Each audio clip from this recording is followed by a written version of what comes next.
here, but we would like to particularly recognize the presence of the MD and CEO of Digital Reality, Mrs. Elsie Akiandeshola. Please let's give her a round of applause. She will be representing the chairman of the day, Apostle Folorosho Alakija, who is unavoidably absent today. We would like to welcome you, ma'am. Please come on stage.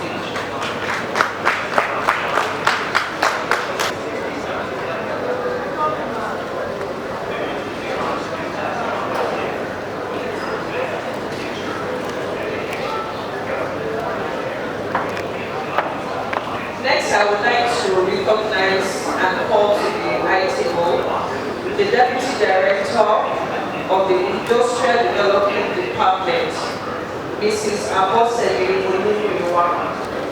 She's representing the Honorable Minister of Industry, Trade and Investment, Otuba Mini Adibadesi.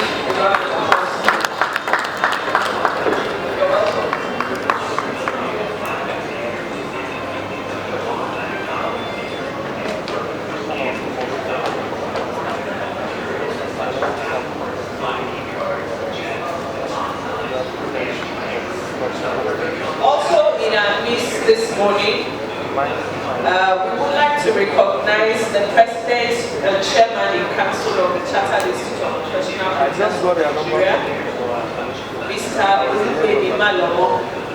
Please let's give him a round of applause. Is he here? I would also like to call on the President of the Nigerian Publishing Association, Honorable Uchenna Anioke. You're welcome, sir.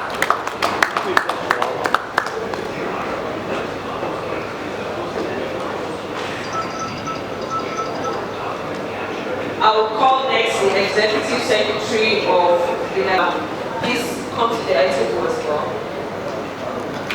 Let's give him a round of applause.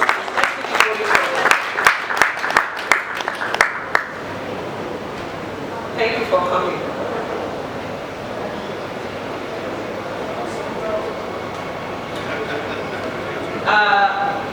I'm also going to call Mr. Rotimi Oladele, an Associate Prof of Entrepreneurship and the past President of the Nigerian Institute of Public Relations, is here with us this morning.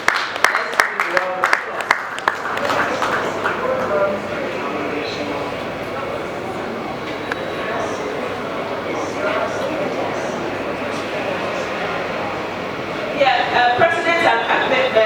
President and Chairman in Council of Chartered Institute of Professional Print has been called to you earlier. Please make your way to the high table. Thank you very much.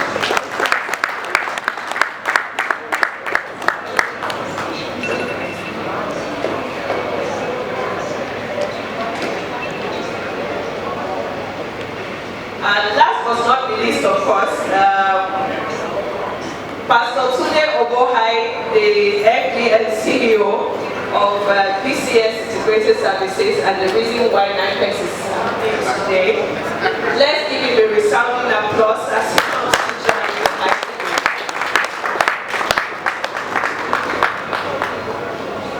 I implore everyone to feel at home and be a part of the discussion this morning. It promises to be a time of an exciting time for our industry. There's a lot to take away from here, and I hope that you enjoy your time there. Thank you very much.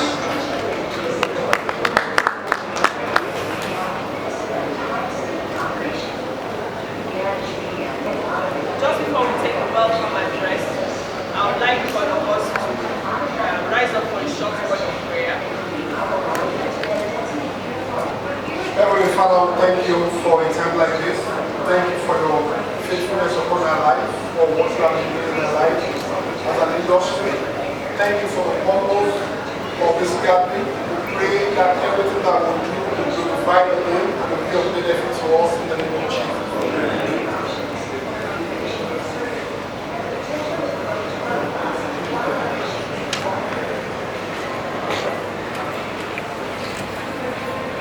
This is also recognizing the arrival of Mrs. Adekemi Kiwa.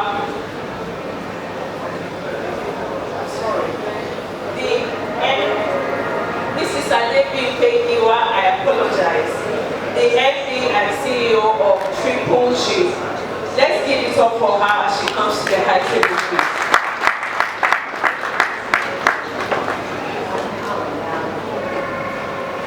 You're welcome, madam.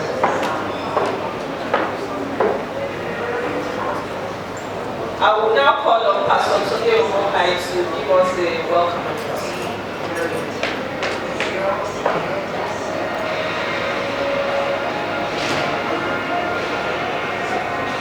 Good morning, everybody. All protocols are well observed.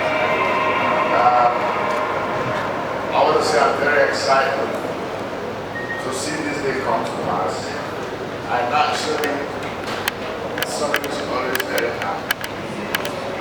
Determined, passionate, and committed to wherever I get to work. And when I find them not into reality, I just feel very glad in my heart and keep giving glory to God for what He's doing. And with that, I'd like to welcome to the 2022 edition of the Nigeria International Print Expo, NIPEX. The theme for this year's Expo is making print business profitable again.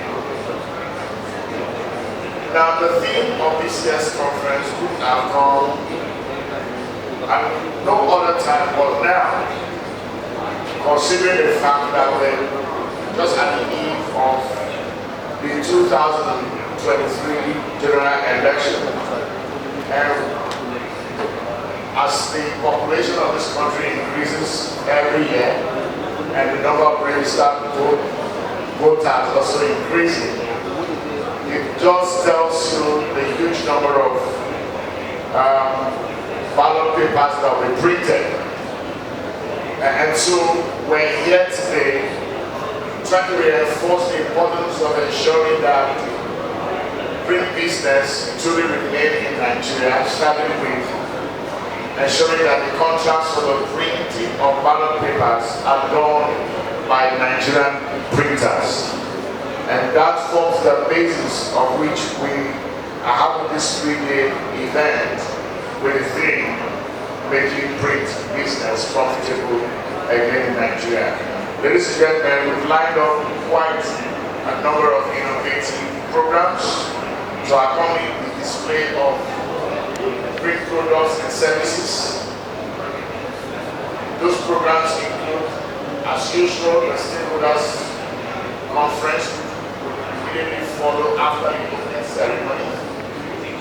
And tomorrow we'll be having the Entrepreneurship and Innovative Summit. A summit specifically designed to upskill printers in modern trends of doing print business. I want every one of us to look forward to it. And on Thursday, the last day, we're going to be having the Education Summit. And this summit is targeted to those who want to improve their knowledge in print production. And ladies and gentlemen, we line these programs to enable you to maximize your visit to NIPEX 2022.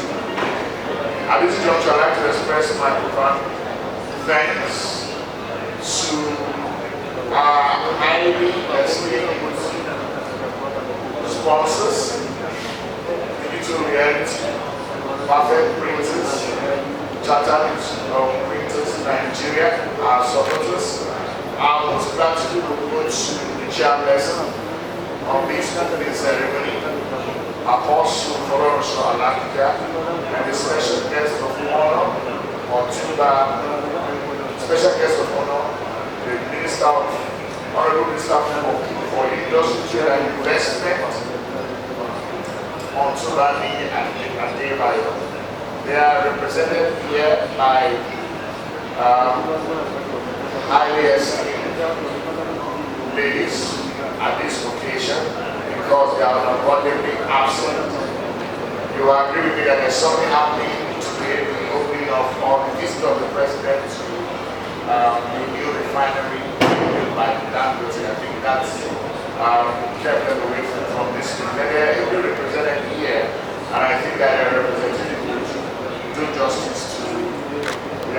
this year to every one of us. Now, I'd like to wish all of us a successful NIPEX. Again, just before I take the lead, people ask me questions, why NIPEX, why NIPEX? And I keep saying that a show like this gives you the opportunity to actually position yourself properly in the print business. And over the years, NIPEX has also become a convergence of printers in Nigeria, where printers come together and network, where printers come together and also upskill themselves. So once again, package NIPEX to meet your needs. And for those exhibitors, we've done so much to ensure that not only practitioners in the industry attend this event, but also ensure that potential investors, prospective investors in the business also visit this event. So I'd like to really request that we look forward to the great event while thanking all the exhibitors for their time and their resources that they have committed to exhibit. And I trust you will definitely get return on your investment. I wish you all a successful NIPEX 2022 exhibition and conference. God bless you. God bless Nigeria, and God bless the Nigerian printing industry. Thank you. Thank you very much, Pastor Tudelo. We will go to the next item on the program, which is the opening speech from the chairman. She's not available here today, but she sent in a speech, and we would listen to that. I'm sure that if she could, if it was something she could make, she's such a person that we would like to honor this event. We'll listen to her opening speech right now. All right, distinguished ladies and gentlemen, just before we do that, she has a representative here who is the MDC of Digital Reality, and I'd like us to welcome her so that she can probably explain to us and lead us through the chairperson's speech. Can we please welcome Elsie Bishop.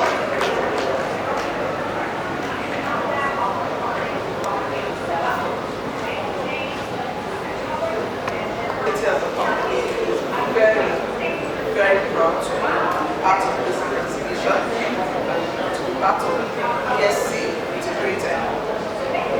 I'm here to offer the languages of observing politics for not being here.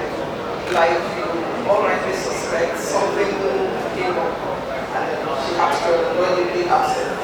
But she's saying that this was message to me, but this was from her to me. She says, and I'll share it with you. She says, my heart is here with you, and you know you mean a lot to me. And I think you deserve more than an apology. So she did record a video that we're going to play. That's her speech. So please, yes, she may not be here physically, but just know that she's here with us in spirit. And yes, thank you.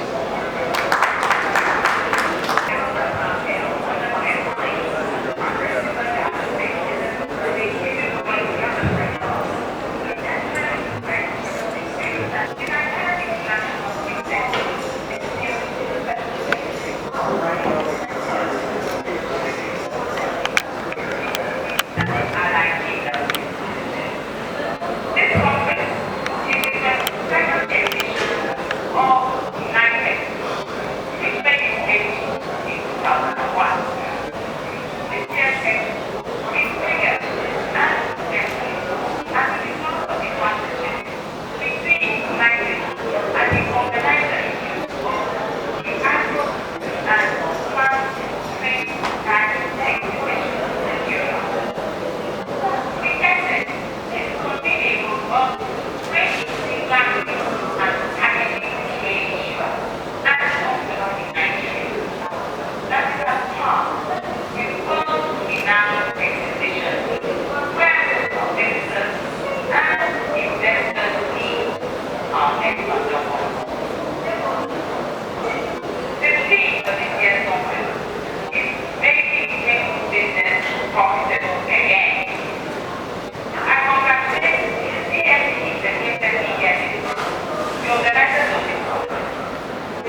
that speech, but I think we can pick it in also from what the chairperson had said.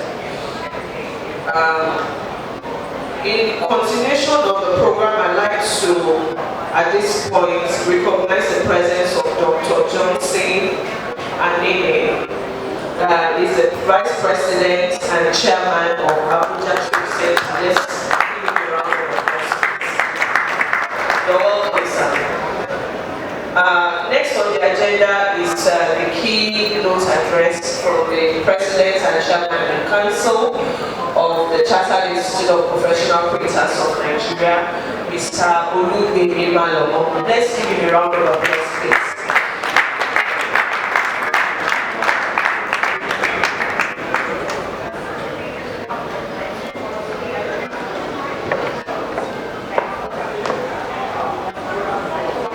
Chairperson of the represented, special guest of honor, distinguished ladies and gentlemen, all protocol duly observed. I would like to give a title to this address, and I titled it, "It Takes a Village." It takes a village. I want to start by congratulating my dear brother and friend, Pastor Tudio Bokai, and the entire BCS team for their consistency. That's one of the things we really like, consistency in the organization of NIPEX in the midst of difficult economic challenges. My prayer is that your contribution to the upliftment of the printing industry will not go unrewarded. We are here this morning to take responsibility. Go into ourselves, our future, our business sustainability, to make printing profitable again in the face of daily daunting challenges. We can choose to give up. Some certainly will. And we can take responsibility to fight. To fight for the sustainability of our businesses. If you have no other place to go, if you have no other business to do, if printing is all that you have been doing all your life, then we must come together to find a way to make our business sustainable. We must have to endure till our situation change. And for us to endure till our situation change, it takes a village to do that. When Hillary Clinton borrowed, it takes a village, from the African proverb, it takes a village to raise a child, as the title of our biography. Our emphasis was on the collective resolve of the village to achieve results. We need a collective resolve of you, the stakeholders. And that will be achieved when we begin to see ourselves as a business ecosystem, where our survival, just like natural ecosystem, is interdependent on one another. We need a paradigm shift and new realities. A shift from I to us. A new narrative of thinking out of the box. Setting new rules that we maintain equilibrium, without which there will be distortion. A new narrative, not of unhealthy competition, but that of co-opetition, a fusion of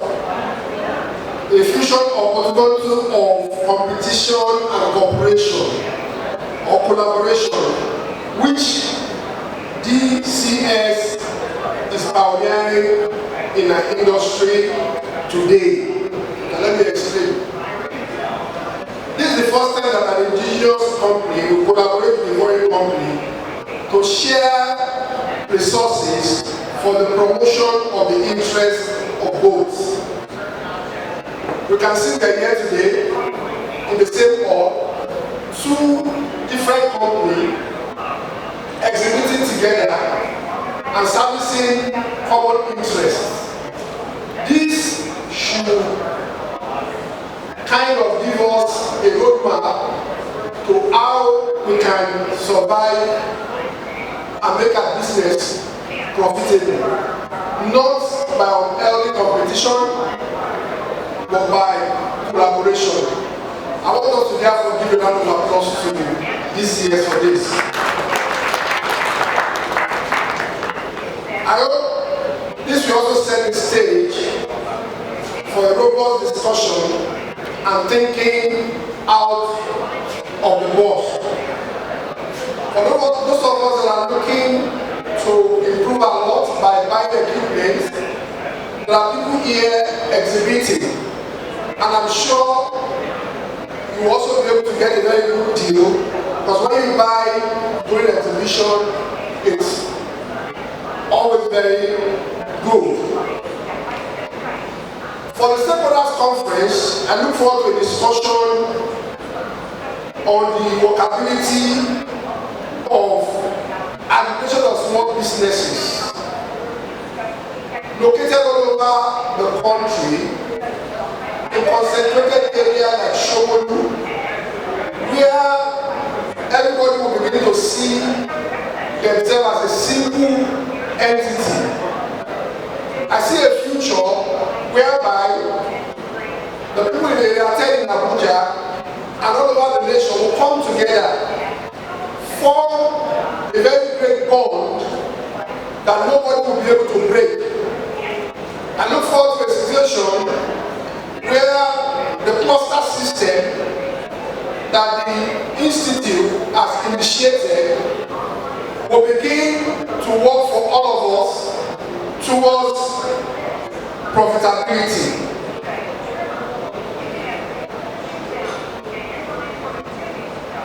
The truth is that our dreams and aspirations cannot become fruitful without rules and regulation.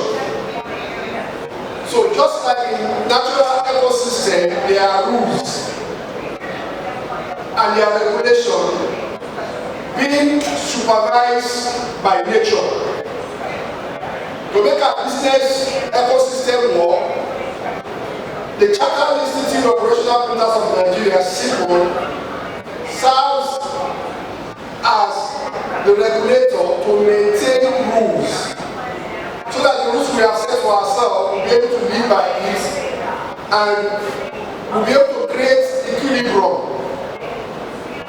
It is the discussion of equilibrium that brings in a lot of issues that erode profits from our industry. I want to urge all the stakeholders to stop by at the Institute stand to familiarize yourself with the working of the regulator. For those of us that are yet to register our business with SIPO, I also want to urge you to do so in everyone's best interest. When we are registered, we know ourselves. When we are registered, we can create a level that our business will not continue to be an all-commerce affair. wish everybody the best at this exhibition, and I pray that all of us will take good advantage of this to better our world.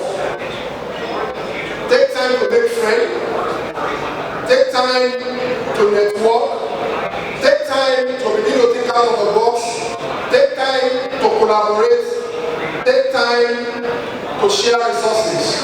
Because in doing this, our business can only be better for it.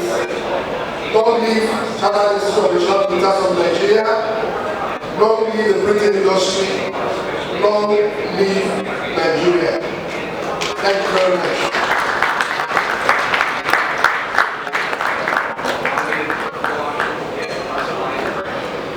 Thank you very much, President and Chairman in Council of the Chartered Institute of Professional Printers of Nigeria. I don't know if anyone in collaboration between the President of CPON and the Chairperson of today, because the messages were pretty much like the same. It's as if they had a peek into each other's notes somehow. Mommy was talking about collaboration. She has said that we can't survive with doing things by ourselves, and it's the same exact thing that we came here to say. So you know, the spirit is one, is the trend of the time, is what we have to do. Once again, please let me help me to appreciate the President of CPON. At this point in time, I'm going to call on the representative of the Honorable Minister of Industry and Trade and Investment, Mrs. Apostle Olumuyiwa, to give us the speech on behalf of the Minister. You're welcome, ma'am.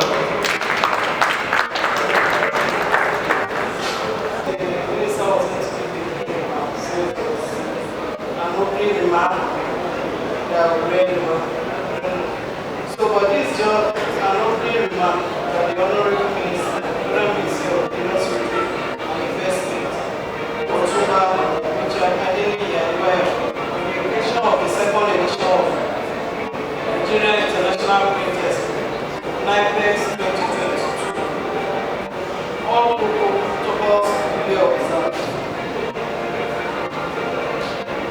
I am highly honored and delighted to be part of the second edition of the Nigeria International Print Expo with the team making print business profitable.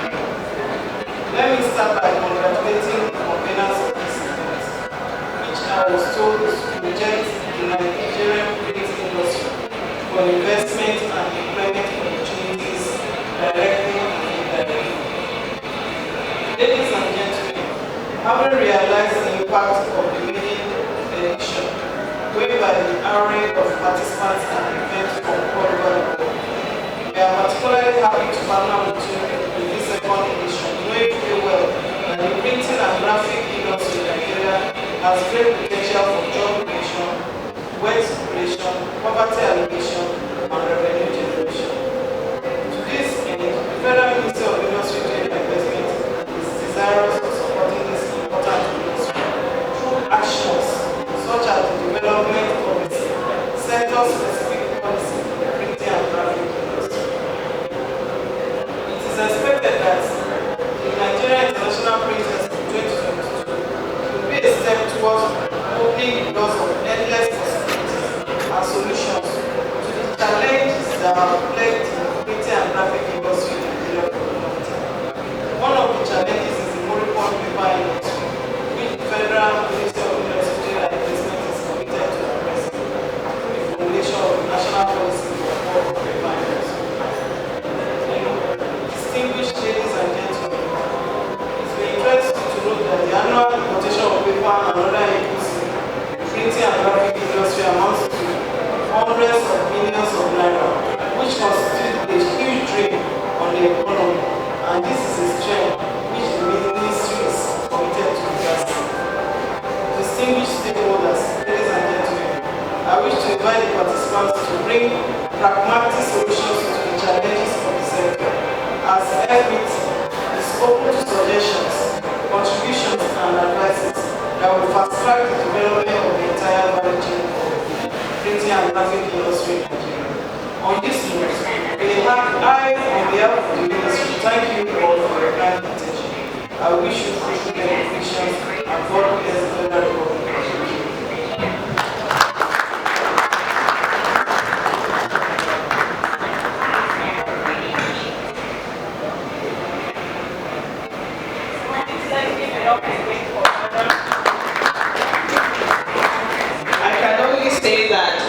Having that speech from the minister, we are very ready to collaborate. We are actually very ready to deliberate and have them make decisions that would affect our industry. Thank you very much, Anna. The agenda now is the pausing of the tape to declare the event open, after which we're going to have a tour around the exhibition ground. And in order to be able to do that effectively, I would invite members of the ITable to take the lead, please. After the touring, we would have an hour break in between and be back here so that we can continue the next session. So please, if you would, would like you to do us the honors of cutting the tape. After they have left, the others can join them.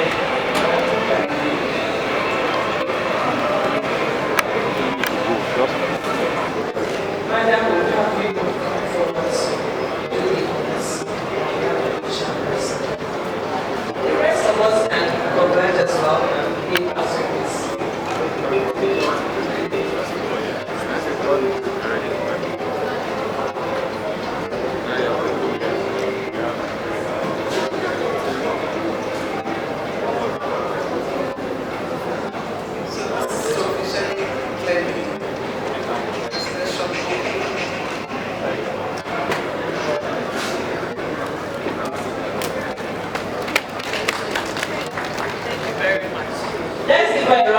Once again, please, thank you very much. We will just from here proceed to touring the exhibition ground. Please keep an open mind, explore, and Juliet is also touring. This is the stand of Juliet. First of all, this is the stand of technology global services limited.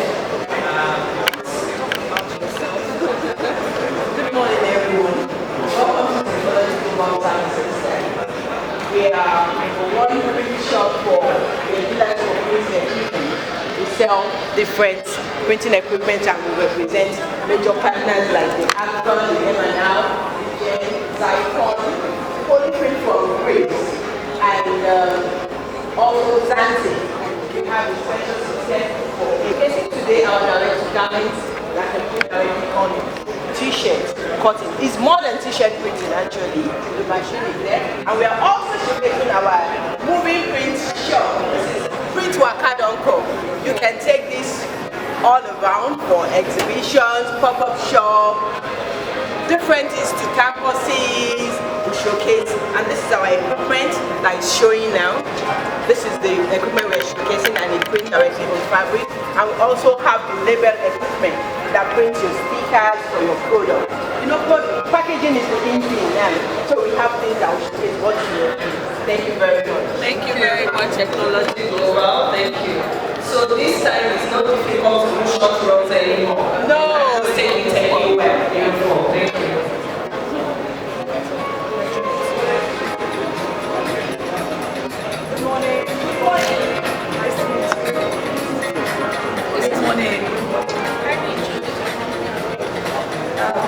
My name is Patricia Ojo. I represent Promoprint.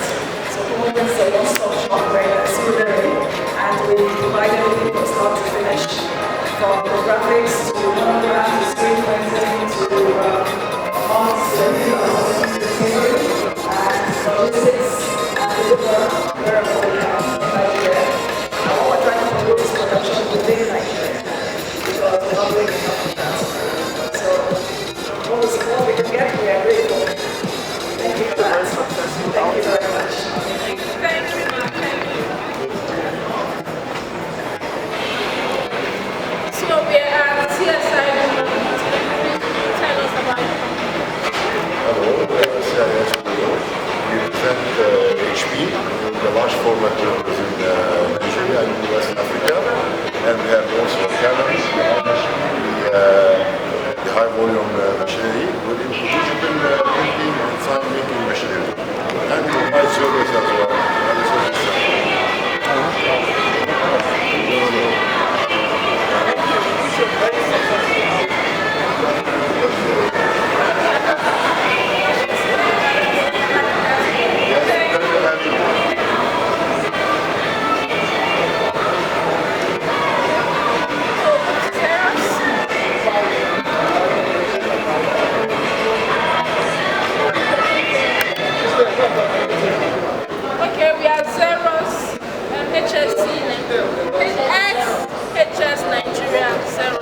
Vassant family of presses.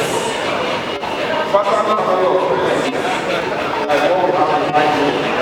And we equally have a Nipex. Nipex is a product that does beyond CMYK. 6 colors at a time in a single pass. That's Nipex. It's been launched in Nigeria and we have a product also with our customers in Nigeria as well. For people that want to have a taste of how printing press package should be like, then we have the Vassant family of presses, like what is displayed behind me here. Okay? It's talking about whatever you can design, however the conceptualizer will have imagined it, and you will design it, whatever you can see on the screen is what the machine will do. It just more said that this computer products are 300%, happy to 200% when they are doing very this machine for that is all of that whatever computer do. And we have so much observation in this machine. This is what is for the operators for the user. That is the kind of mind about this machine. When you have this and there's not just going to be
We are at Display Giants and they are here to tell us what they do, the offers they have for the event.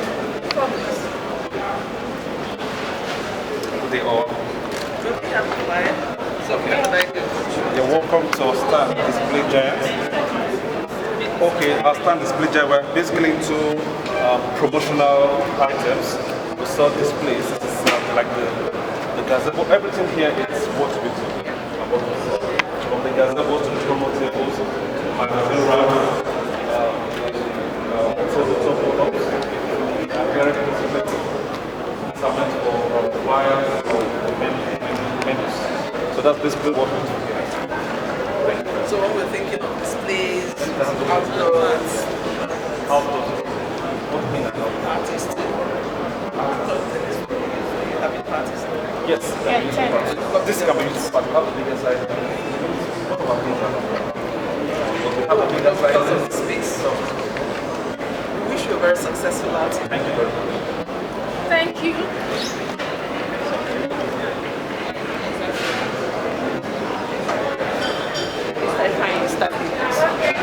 Yes, Exact Solution Limited. We have the MD to tell us what they do. Allow the dignitaries to pass. Good morning, everybody. Good morning, sir. Good morning. I greet my guests here.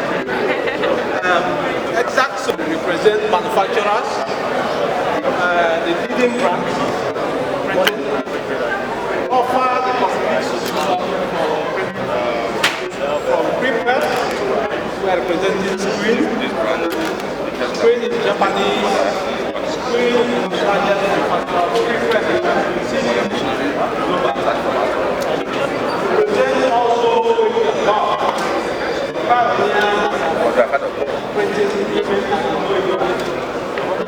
printing and power producing machinery that prints something that all of us our comments.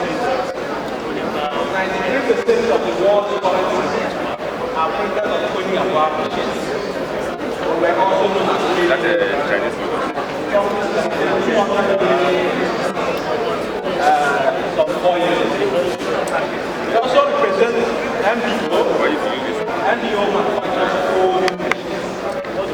Represent as well Perfecta. Perfecta manufactures cutting, paper cutting, other paper handling, pile turners, joggers, and paper logistics. We represent as well Muto.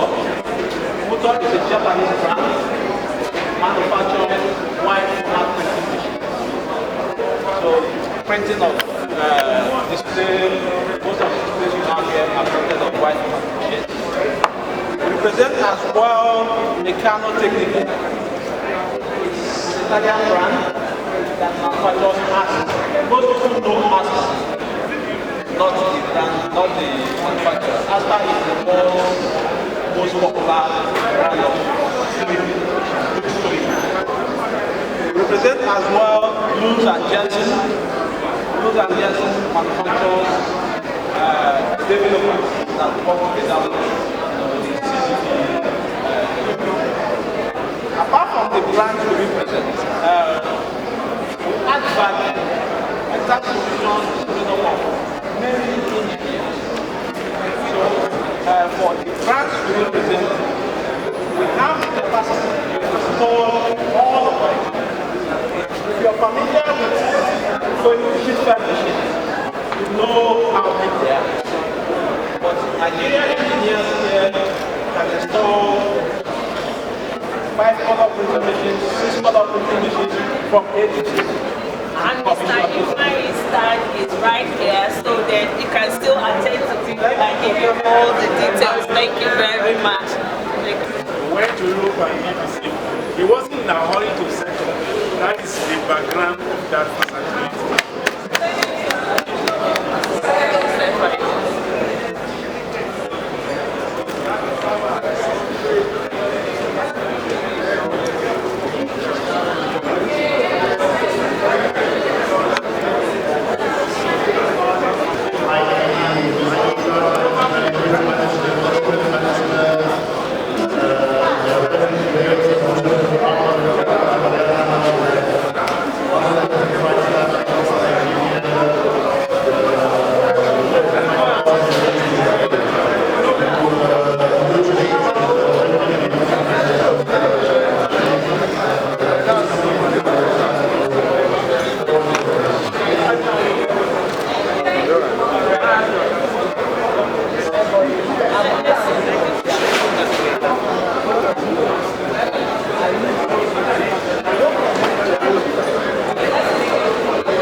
Friday.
Diffie, are you ready for us? Okay, so we can go. Hello? Sarah, it's nice to have you. Please, in 10 seconds, just tell us a little bit about what you do. Then we'll come back to this.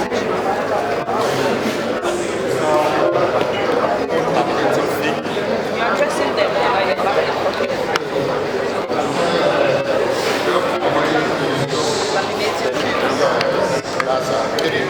Cold lamination, huh? Yes, cold lamination.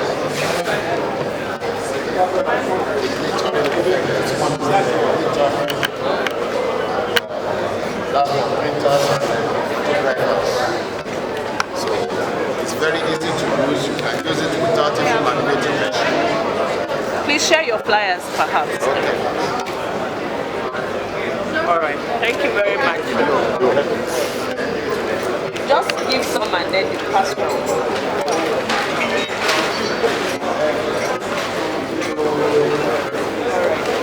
Thank you very much, Sarah.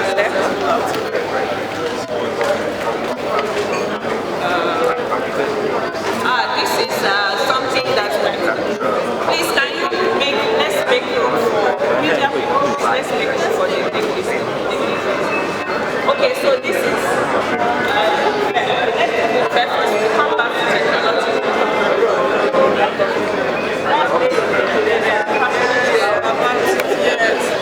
Yes, okay, it's nice to have you here.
So we're in a time of technology, global manufacturing. Instead of everything, because this is made to tell the passion of the quality.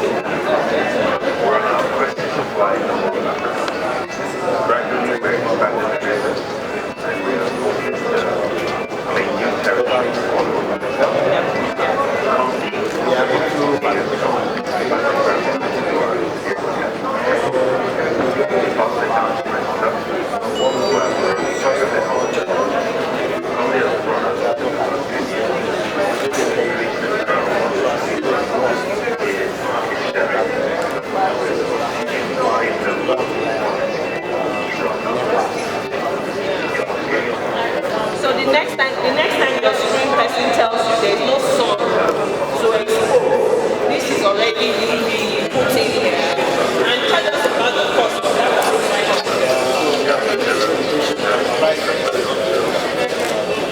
Yeah, that's straight here. Okay, so quality, I can tell you all about this one. How long will it take? Just 1 week. Yes, yes. Yeah. Thank you, ma'am. You're very successful out there. Let's talk to Malayi now. What should be coming? Yes, sir.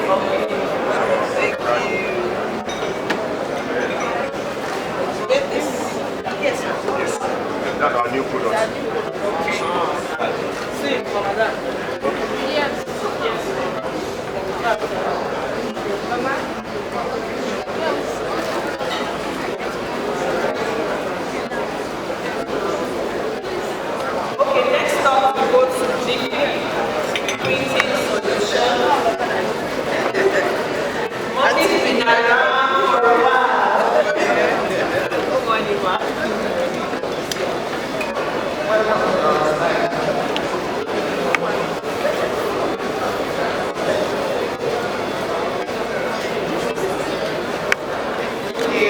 You are giving great solutions.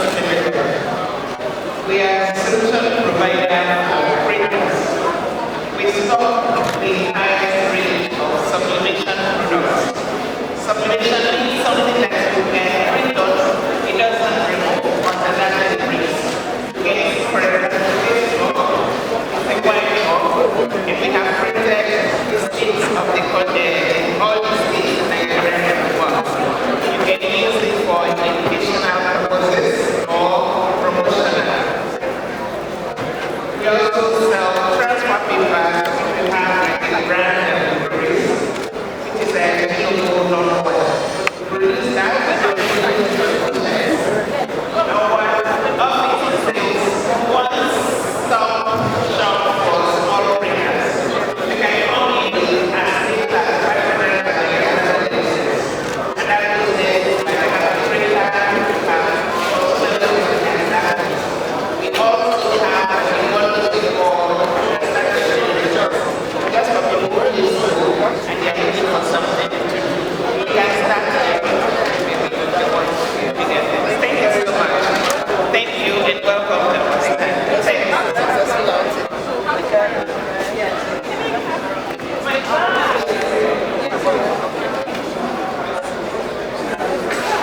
I'll bring it. I'll follow you.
Everything within the office space, do large format, do lesser cut. So you have things like this and we have cut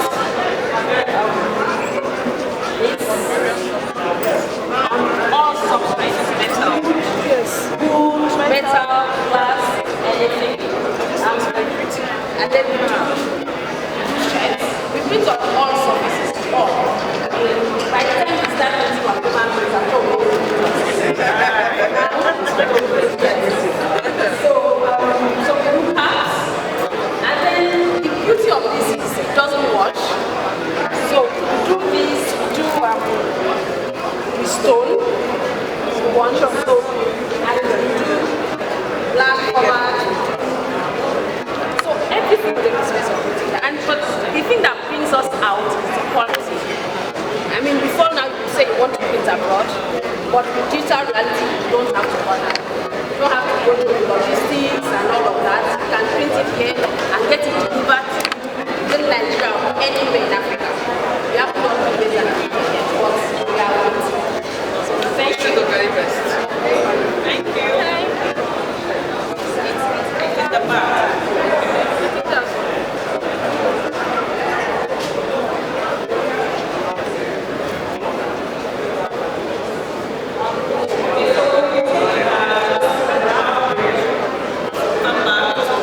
Very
Again, I'd like to welcome Mr. Rotimi Oladele. Welcome, sir.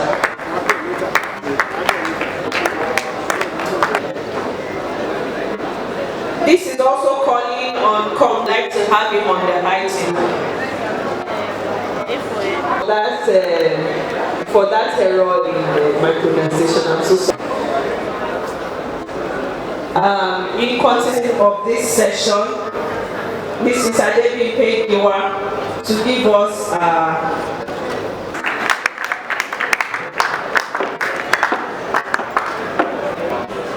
all protocol observed. It is my pleasure to welcome all the eminent speakers, guest present, and all print industry stakeholders to the shareholders conference of the International Print Expo, with the team making print business profitable again as a major focus for today's gathering. A lot has been said in the morning session, so just need to drink. First and foremost, I want to thank the organizers of NIPEX, this year's Integrated Media Limited, for putting this conference together. I pray that your unalloyed contribution through various activities to promote the growth of this print business in Nigeria will not go unrewarded. Ladies and gentlemen, there is no better time to talk about making print business profitable again after such a ravaging global pandemic that impacted negatively on print businesses, resulting in an unprecedented increase in price of all our major raw materials, especially paper, because that's the major material for all of us, which we are yet to recover from. The unavailability of forex has been the Achilles heel of industry players trying to muster out the drive to fortune. Most people are being pushed to getting forex from autonomous ways, the black market. So it has really eroded our profit margin. The current unabated increase in the cost of diesel that is not only threatening our profit but also the very existence of our businesses is also worthy of note. I am expecting that the stakeholders conference will be able to come up with a blueprint that can be presented to government. Something has to give way if they don't want all the print industry to collapse. Because I know what is going on and I know that we are not even surviving. I am expecting that.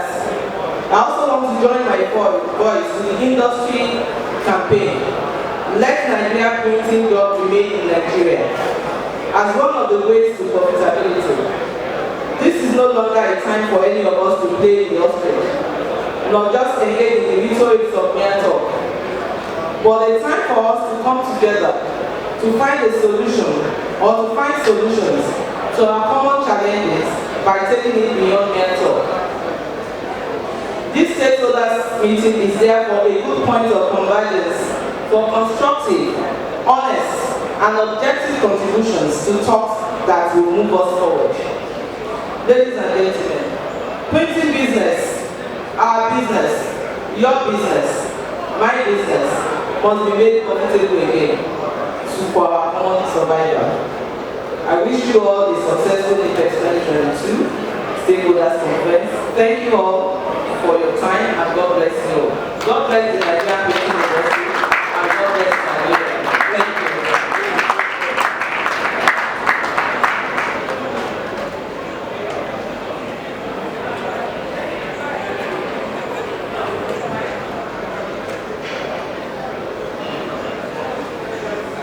Let's give her a round of applause one more time. Without much ado, we're just going to go into the next item on the agenda, which is a paper presentation on the theme making print business profitable again, and this paper will be delivered by none other than Dr. Rotimi Oladele himself. Let's give him a resounding applause as he comes to give us this presentation. You're welcome, sir.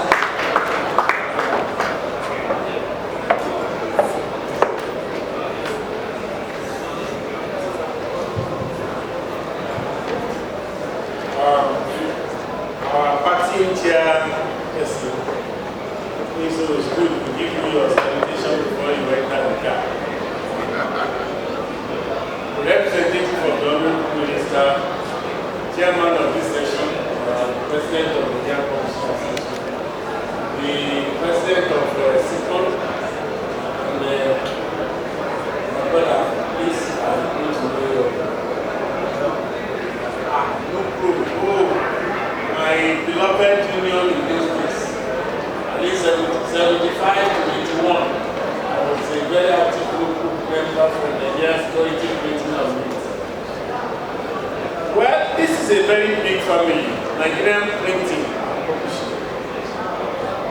I want to talk in three capacities for a very few minutes. One as a printer, two as a teacher, and three as a Nigerian.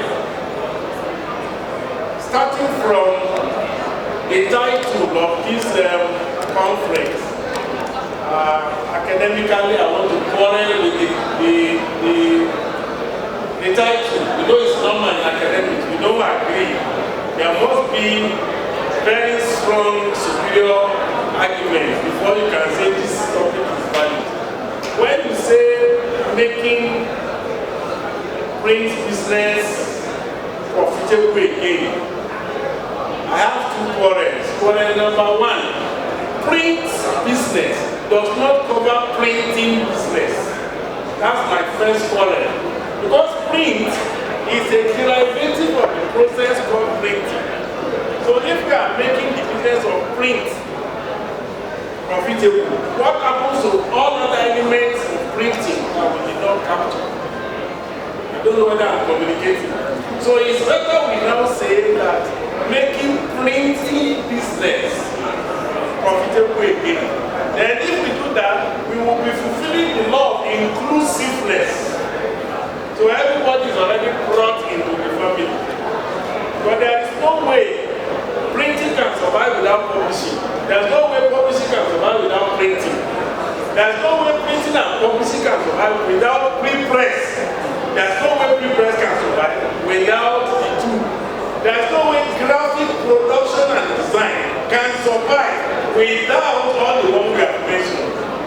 So that is my quarrel number one. If you are, for those who are, for, let's say I, those who are against, let's say nay. The I have it.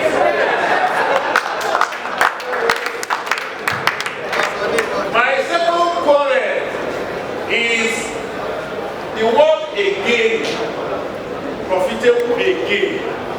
Why do we say so?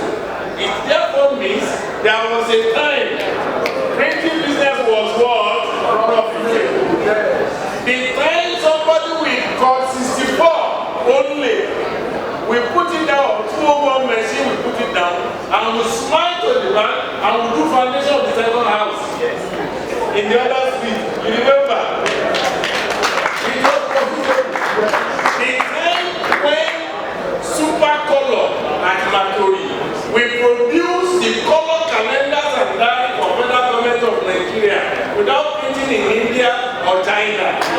We were profitable. The time that all the printing presses in Showolu will take a whole bundle of books like Bible, share it among themselves, and get finished supplement for delivery overnight. It was profitable enough for all of us. So what happened? Why no longer profitable? The number one thing there is policy failure, which is part of leadership failure. When you bring paper in, we pay 30% duty. When you bring in finished goods, products that are done elsewhere in, we pay 0 duty. So instead of the other way around, policy. So that bitter pill of policy killed profitability and even sustainability. Then another one is the law. If you look at the law, empowering the print business is so weak and exclusive, and of course, it became a suicidal pill for the economy. Why? Education via instructional materials depends 99.9% on printing. Yes or no? Yes. Administration, whether civil, democratic or military, depend on the papers, forms, envelopes, cards, files, all the correspondences and invoices in governance, LPO, custom paper. Everything depends on printing. Then, our transportation, haulage, logistics business depends on what paper. Even now that we are talking of paperless era, if you stand up and you start emptying your pocket, the content of each person's content here, minimum of 30-40% will be what? Paper. All these, we now put it in the hand of foreigners. Nigerians who are direct importers of paper are very, very few. They are secondary importers, but they don't have enough volume of money and volume of stock that can make them independent importers. They have to rely on another person to join another person to join another because before they do it. Thirdly, those who have money abroad, wrongly or illegally, to bring in the money in, they have to do money laundering through what? Through paper importation. And because of that, we find ourselves in an unregulated or badly regulated paper supply chain. The printing business chain, the value chain of printing business, became unprofitable before you even strike your machine. Because when you take a job to print the pamphlet of this program, 24 pages, 1,000 copies, yesterday, price was 30 naira per copy. And you wake up this morning, it becomes 38 naira per copy. You come back next Monday, it's now 45 naira per copy. So only people can gamble very well and now left in doing business well in printing.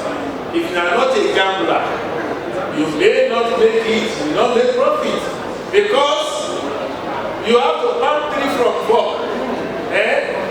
And then you now say it's 12 or it's 10. Because success in printing depends on estimation.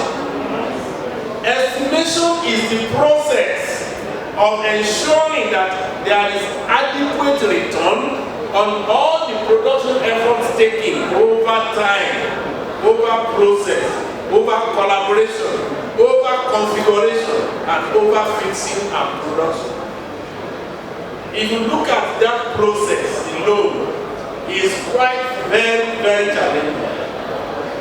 And when you already got a defeat from a battle you are yet to commence, you rest your case. Between 1997 and now, scientifically researched but not officially published, early death in occupational engagement in Nigeria, including printing press, increased by 17% due to inflation purpose. And out of this 17% of debt we are recording, unfortunately, we have 9% belonging to printing related businessmen. People die young, die ahead of their time. Why? Because the business depends on highly uncertain criteria, uncertain features. And government is helpless because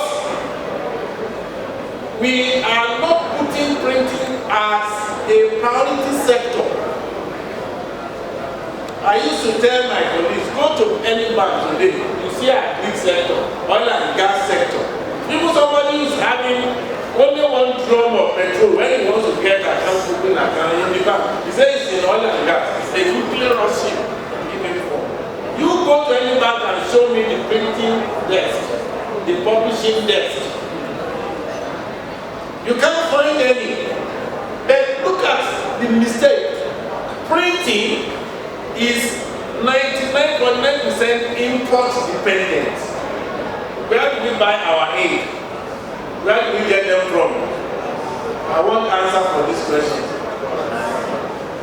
Plate, machine, ink,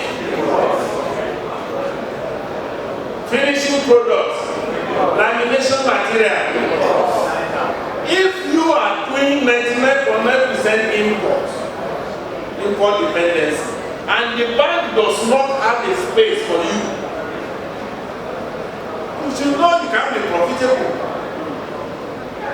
Because it means there is a very thick belt of intermediaries doing it on your behalf, and that was scaling up the cost. Look at aviation industry last month. When aviation fuel hit them and there was a problem, they ran themselves and said, let's meet government. What did they demand? They didn't demand for bring the price down. No. Give us license to import aviation fuel directly for consumption and operations of our business. If today, government, because of incapability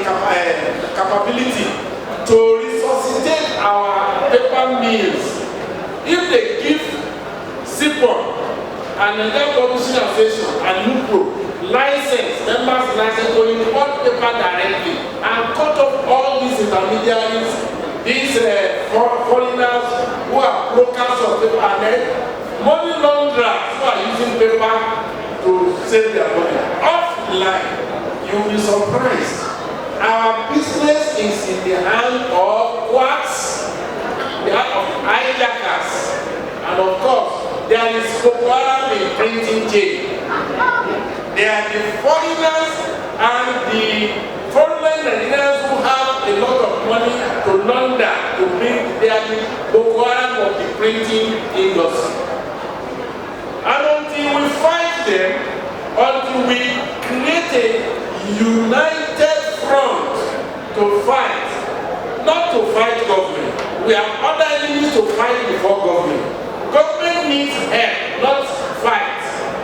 But those enemies need to be fought. I was helping Nigeria to do this papers in 1999, the year 2002. We had the Association of Newspaper Providers in Nigeria. We agreed we should be importing our paper and our paper for ourselves.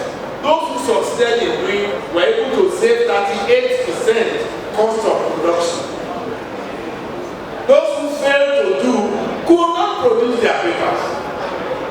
It's a tested exercise. We can repeat it in the total sector of printing and publishing.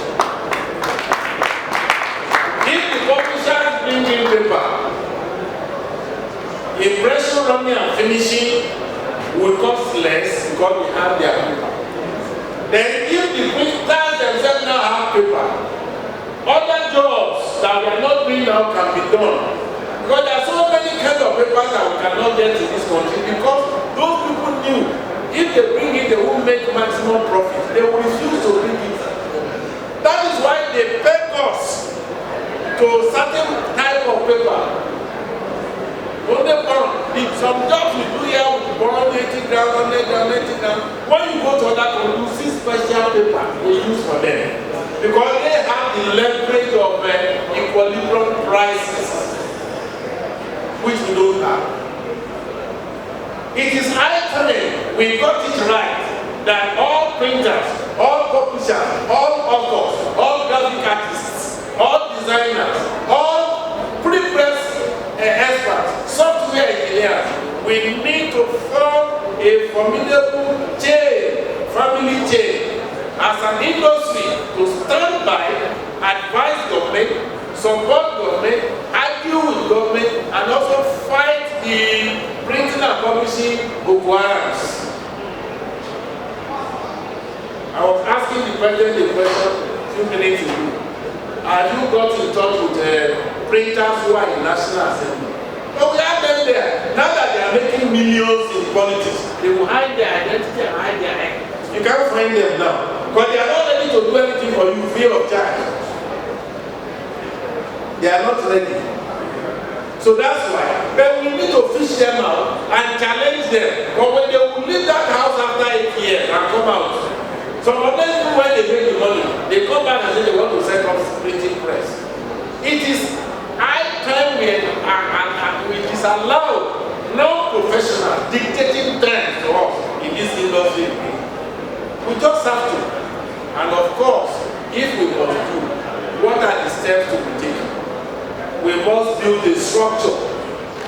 Our structure should be able to provide very, very assuring quality succession. Our future must be determined by the structure we are putting on ground. Professional education is key. The challenges of professional printers of Nigeria must be in the forefront of our joint collaboration with tertiary institutions to set up more printing departments in polytechnics and universities, even at the government technical colleges, so that we can have artisans, technologies, and professional printers and administrators. When we build that structure, we have our academic unit as the professional body. We have our curriculum, which is to be reviewed and certified by the tertiary supervisory bodies, National Board for Technical Education and NUC, the Nigeria University Commission. Then we will be able to pump out quality personnel that can push this sector at all levels. So if we have somebody with PSC technology printing or HN technology printing, and he finds himself in the National Assembly, he will not forget his constituency. And if you look at some other sector, that is what they do. Then they celebrate their people in governance. They sponsor them, they push them, and they know what comes. Even in US, the #1 democracy in the world, there are lobby and advocacy groups who promote sectors. I knew of one particular senator that was sponsored by cigarette manufacturers in the US. And why? They said they should ban smoking in the public place. And he went to the house and said that, why are you banning smoking? People who smoke are adults. They chose their own lifestyle. So if they decide to smoke and kill themselves earlier than they should die, we are put on the cigarette. Smoking may make you die young.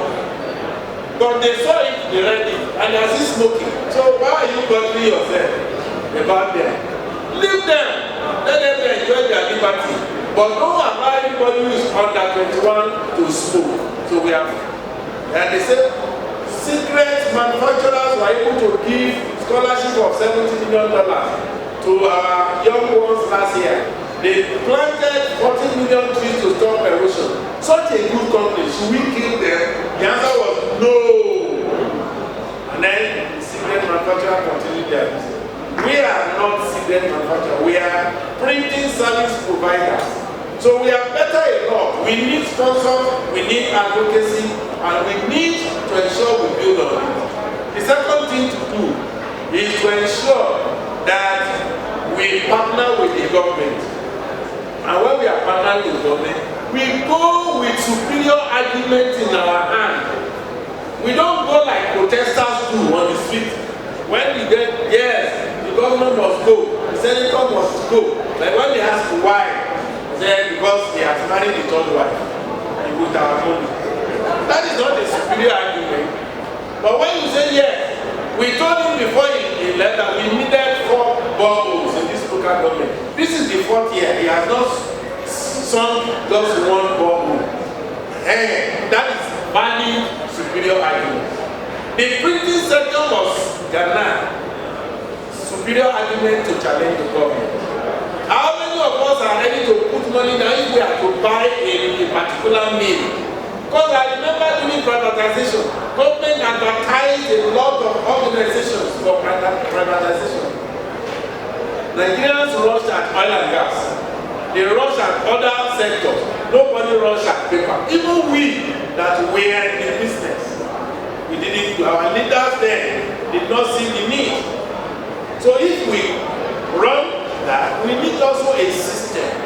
A system that can flow through our structure and give us expanded employment.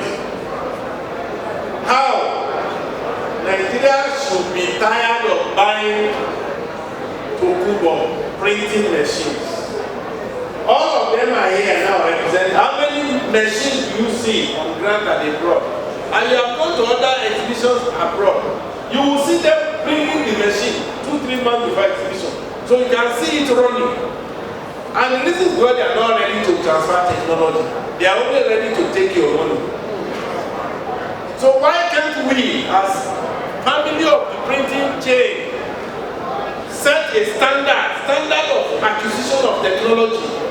Item number 1, companies that are ready to sell brand new machines at the following time, 30% deposit and the 70% spread over 5 or 7 or 10 years. There are some new machines that they are testing. They will prefer to give it to us to test as a test package. I ran a press for 17 years until last year.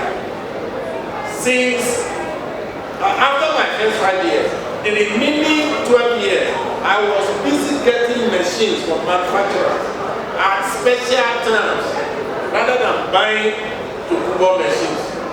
And I'm happy that young man we met the other time, George, is here. He facilitated some of these purchases. I bought machine from Japan. Yes, finishing machine, brand new. Most of them pay their money off after 3 years, rather than buying it. Don't be afraid. Take the challenge. Try it. Then we are now at the level of collaboration. Small and medium enterprises cannot grow without collaboration.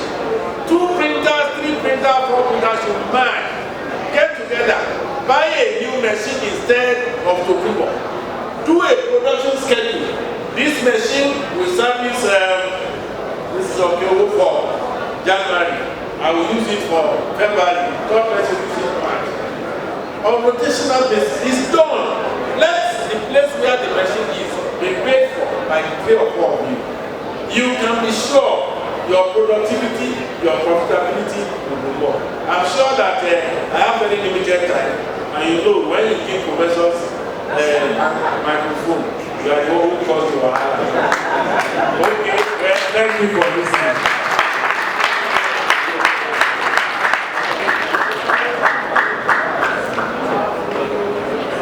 We can do better than that for profit. Thank you very much, and that's been very, very insightful. I don't know whether printers are ready for these things that you say. In fairness, you know, discussion on the role of stakeholders in actualizing the goal of print business staying in Nigeria. Okay, you want to ask questions? Printing business. Correction taking. Printing business, because that is very, very profound. It's not just prints, it's printing business. Everything on the value chain is what we'll cover here. I think for the questions, we're going to have to, let's take the discussion first, and then we can put all our questions together and do it at the same time. So, in order for us to go direct into the discussion, I'm going to call some more special guests amongst us to come join the table. Juliet, can you please arrange for more chairs to come here, if we can do that? I'd like to call our mom in print, Princess Layo Okewoma. Please come to the table. Let's give her a resounding applause as she comes, please.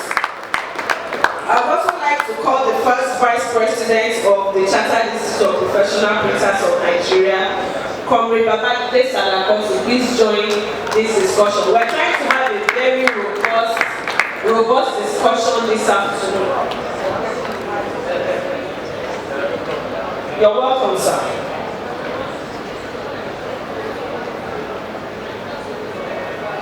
So I think on the table now we have yes, we have a varied knowledge, you know, a very source of knowledge to pick from.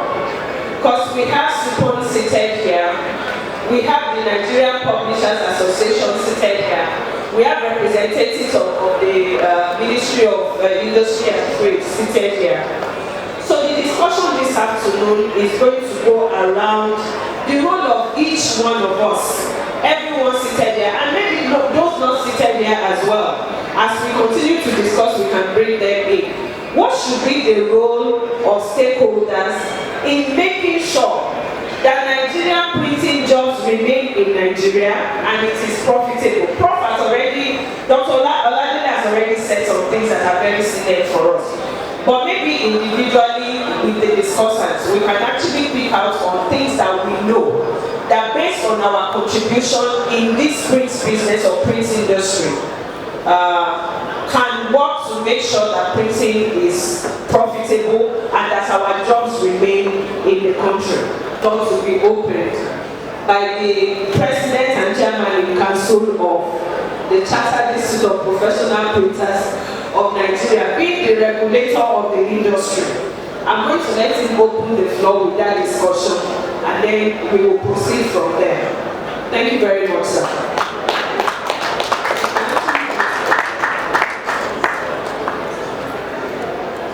Thank you very much. I think the first thing we need to do is for all of us to agree that we need one another. If we are able to do that we need one another to survive, we need one another for sustainability. You know, over the years, Doctor has taken us through a journey of 30 years. Over the years, we coexist in a lot of harmony. But because of, I don't want to say greed, because of the fact that some people or some group suddenly had an advantage that has disrupted the harmony. Now, when we talk about Nigeria job remaining in Nigeria, we can look at two, three key things. One is the issue of security printing. Two is the issue of goods that we print. Once upon a time, before you beg, and that's also a kind of regulation. When you beg, you pay, government made a lot of money available for books to be published. And all of a sudden, Nigeria printers were not good enough. And I recall that prior to beg, just like the doctor also mentioned, even the publishers import paper and they bring it to our presses so that we can print for them. So where we are now, if anything happens in Nigeria, all the parties involved in the value chain of printing in Nigeria, we don't cooperate. What is going to happen is that all the money we are making, when you make that money, we are going to spend it on something else. For instance, when we go out to print abroad, people on the inside don't have job to do. You are going to begin to breed a lot of insecurity. And when you are doing that, you now need, for you to enjoy the money that you make from printing abroad, you now need to spend that money on addressing the issue of insecurity. Look at our budget in the last 10 years. Compare the budget of education side by side with defense. You will discover that we spend more on defense now than on education. You know, that's the equilibrium that was distorted that I was talking about in the morning. So all of us, we don't have any other country except for those that have. We need to sit down together, particularly for people that are getting to the sorry that I want to appeal to our emotion debate, to the twilight of our life. If you are getting to the twilight of your life, you need to look at it that look, I have to do something. If I cannot return the country to where I met it, let me do something to influence so that my singular action, innocent action aimed at making money will not deprive others, not of making money, but of surviving. I think I'm possible. Thank you very much, sir. And what we've been hearing from the president of the Nigerian Publishers Association answer that, why are publishers on one side and printers seem to be on one side? What is the reason that we're not able to collaborate, sir? Thank you very much. Let me thank you for inviting me, and by extension, the Nigerian Publishers. I'm here, and the State Secretary is here.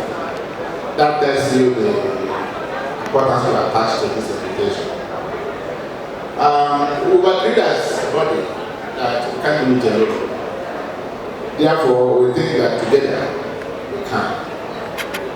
Together we can. No sector, no, the printers can't do it alone, the publishers cannot do it alone, the writers cannot do it alone, the booksellers cannot do it alone, the press guys cannot do it alone. There's just no way if we continue in our separate efforts to achieve sectoral success, we can do that. So what we do, we need to realize that not one group can do it alone. The realization that an injury against one is an injury against all of us. That being the case, since I became president a year and 3 months ago, one thing we've done is to have a robust relationship with the booksellers. Because we have this cat and mouse thing, publishers and booksellers, accusing themselves of one thing or another. And I can speak of authority today that the publishers and the booksellers are almost getting this right. We need to do the same thing with the printers. We need to do that with the printers. And in doing that, there should be a headcount.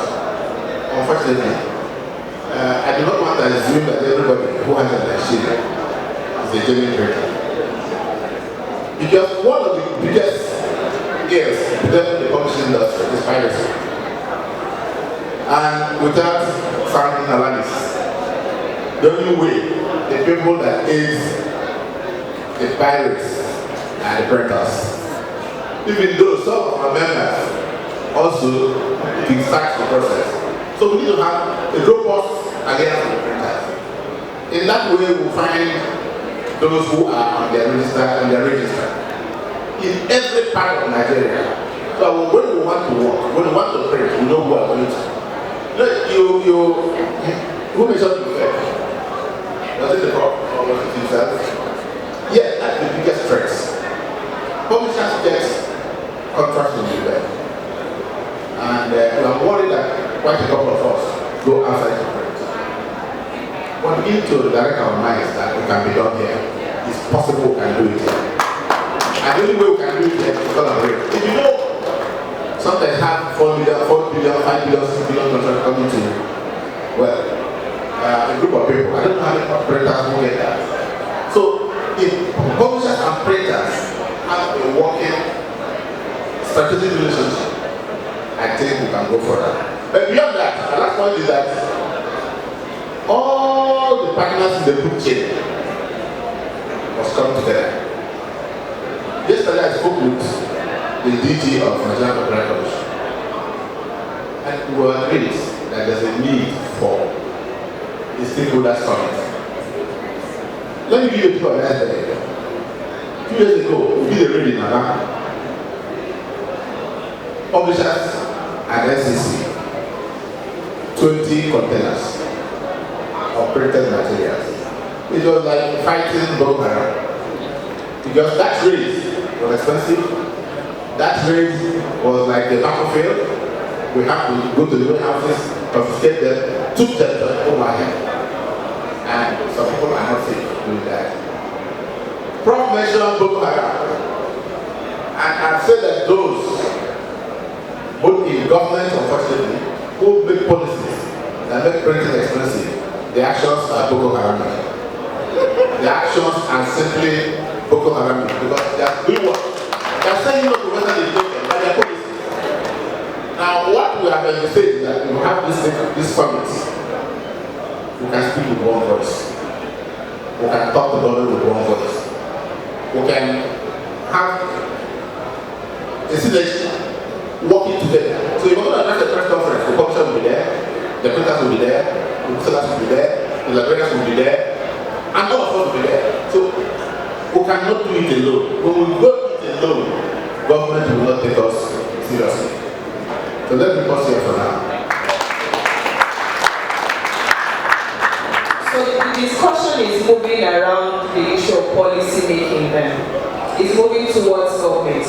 I'm going to let Princess Layo Kells please talk to us now because I know she's been involved in a lot of issues concerning paper and all of that. So while we're taking care of the part of publishers and printers, taking care of copyright issues and all that, how about the back end of the paper data, consumables and all those things that we're talking about?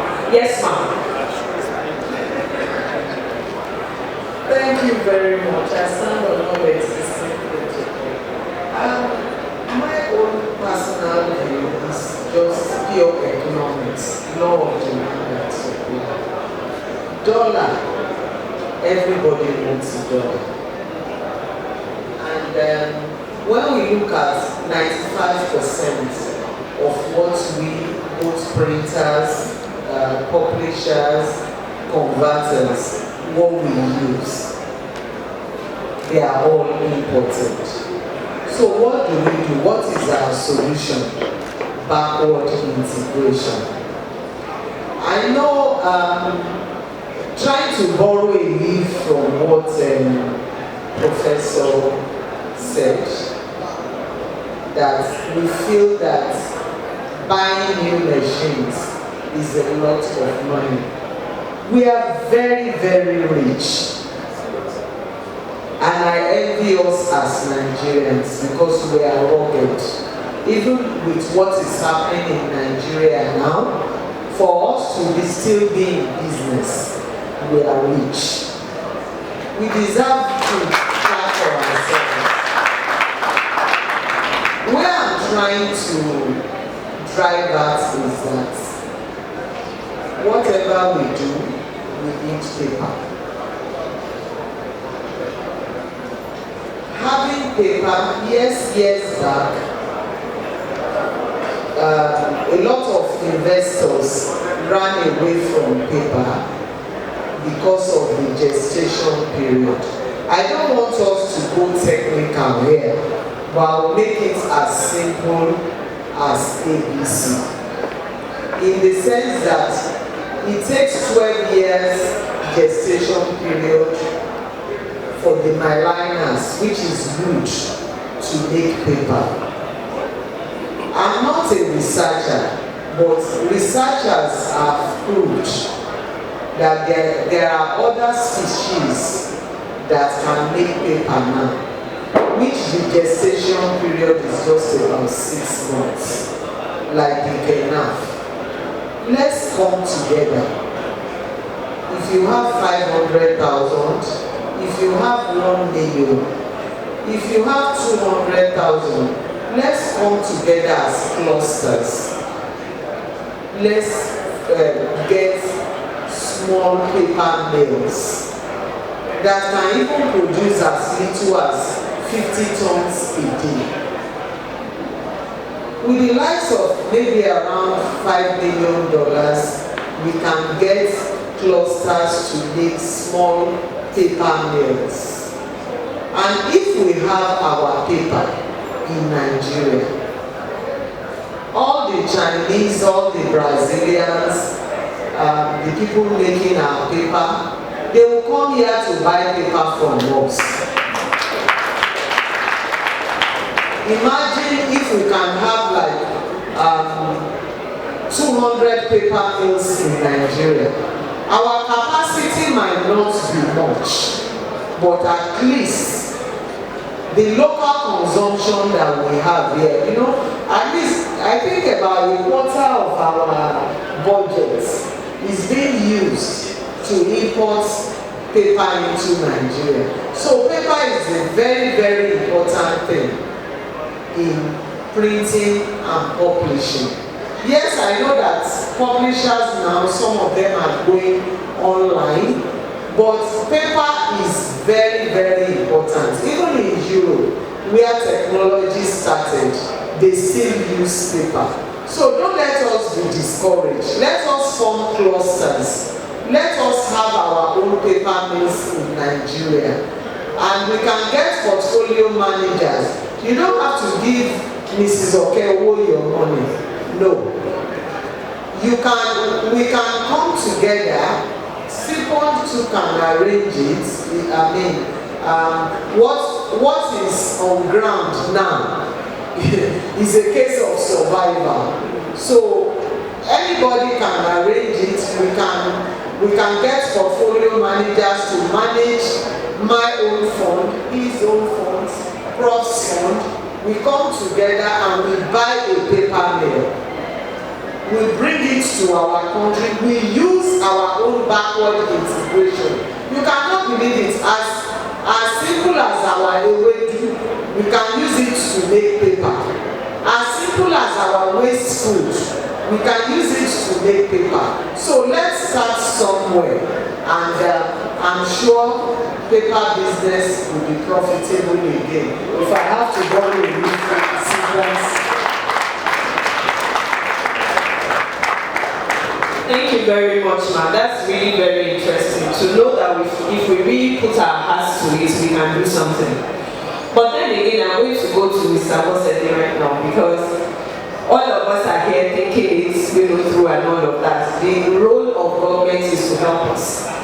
It's for you to give us an enabling environment to even be able to start something or put something on ground. So I want to have your take, ma'am. What would the Ministry of Trade and Investments do for printers or paper manufacturers and all of that? We have all of these ideas put together, but how will you make the environment enabling for us to be able to actually implement some of these things and protect our interests?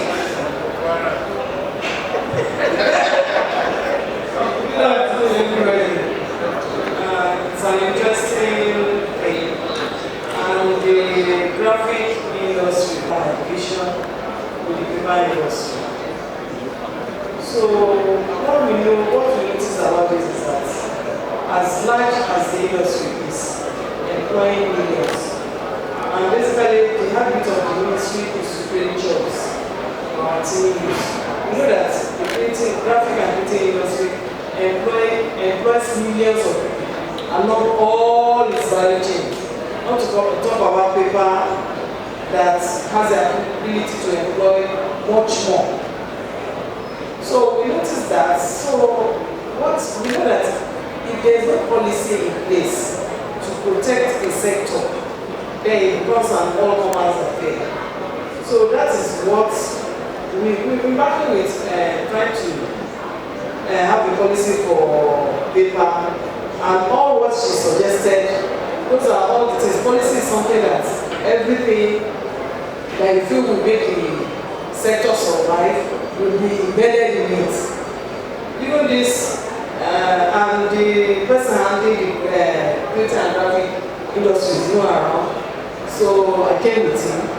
So we brought up a policy, but the policy is not, basically it starts with a zero draft policy in the ministry before we now throw it out to the industry to get your inputs. What is you that is affected? What do you do to make it? But you know that when it comes to government, it's a little bit, I don't know, will I say slow? And right now, we have to throw it up to our superiors. We've been on their neck that we need a zero policy. They've agreed for the paper industry. We are on it. But printing, we'll be pushing it. We need a policy for this industry. And I don't know, maybe you people will have to form a pressure group to push right, give us a policy for this sector. So that let them know that what we're not just doing, we're not just saying these people need a policy. let them know that it's coming from you. Paper they know because there's pressure from everywhere about paper and about policy. And then all the things you mentioned, there are those things that will be encompassed in the policy. Even for the printing, maybe that they should be, the printer should be, that means they should be, like, printing jobs shouldn't be way outside. All those, those are things that will come into a printing policy, you know, if there is a policy. So the main thing is like a roadmap. A policy is like a roadmap. How to develop, how to take us from where we are to where we want to be. So basically, I know we are trying to do this, but we need, for that printing, we need a push. Right? You know, paper, they've been supporting us, you understand, writing, but paper now, everybody is aware of it and we need paper policy. And they know, our superiors. But right now, printing and graphic industry does need a policy, which is very, very key. And we started with a zero policy, but we need further push for that to go. I'm going to let Comrade Bushi say something because I mean we're talking about pressure groups and everything right now. So this is a good time to have the president of NUPRO say something or two. Okay, so thank you very much, panelists, and my group that presented the first paper. Very, very encouraging, and it's something that all of us here will take home. Number one, on the area of, you mentioned the pressure group. Yeah, it is very, very true that printing has become an all-commerce affair. And it is so, and that's what has led to the fact that today we are not making gain or making profit. Now it's so bad because the printers themselves left it, you know, to the hands of the quacks, to the hands of the Boko Haram and Bob said, and today people are taking it away from us. But I think that the time has come, as living for our younger ones and all of us who are here and in the profession, we will need to rise. We must know our rights. The problem we have with Nigerians is that Nigerians are docile human beings. We are docile. Even when we are dying, when they are putting all the forces or matching on the throat, we say we don't want to die. And there is no man that can go to heaven, you know, without dying. Except you go back to the Bible, you know, when you have this life. So if we are going to reclaim that we belong to us, we must be ready to die. Number one, we are here by the grace of God, there's Sipon, there's NUPRO. That again has given us a very strong, you know, platform and a synergy for us to be able to fight government at this particular time to regain that belongs to us. One of the problems we have is that you see government in Nigeria never bother or knew that printing is one of the best platforms where we can have jobs that will go around every youth in this country and that will reduce the issue of, you know, insecurity, kidnapping, whatever they are calling it. And I say so from experience.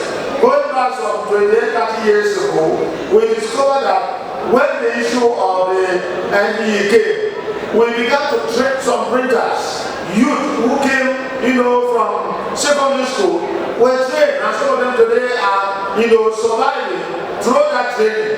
That alone reduced, you know, the pressure of, you know, unemployment. Because once somebody is trained professionally, this is the only profession that I know, very lucrative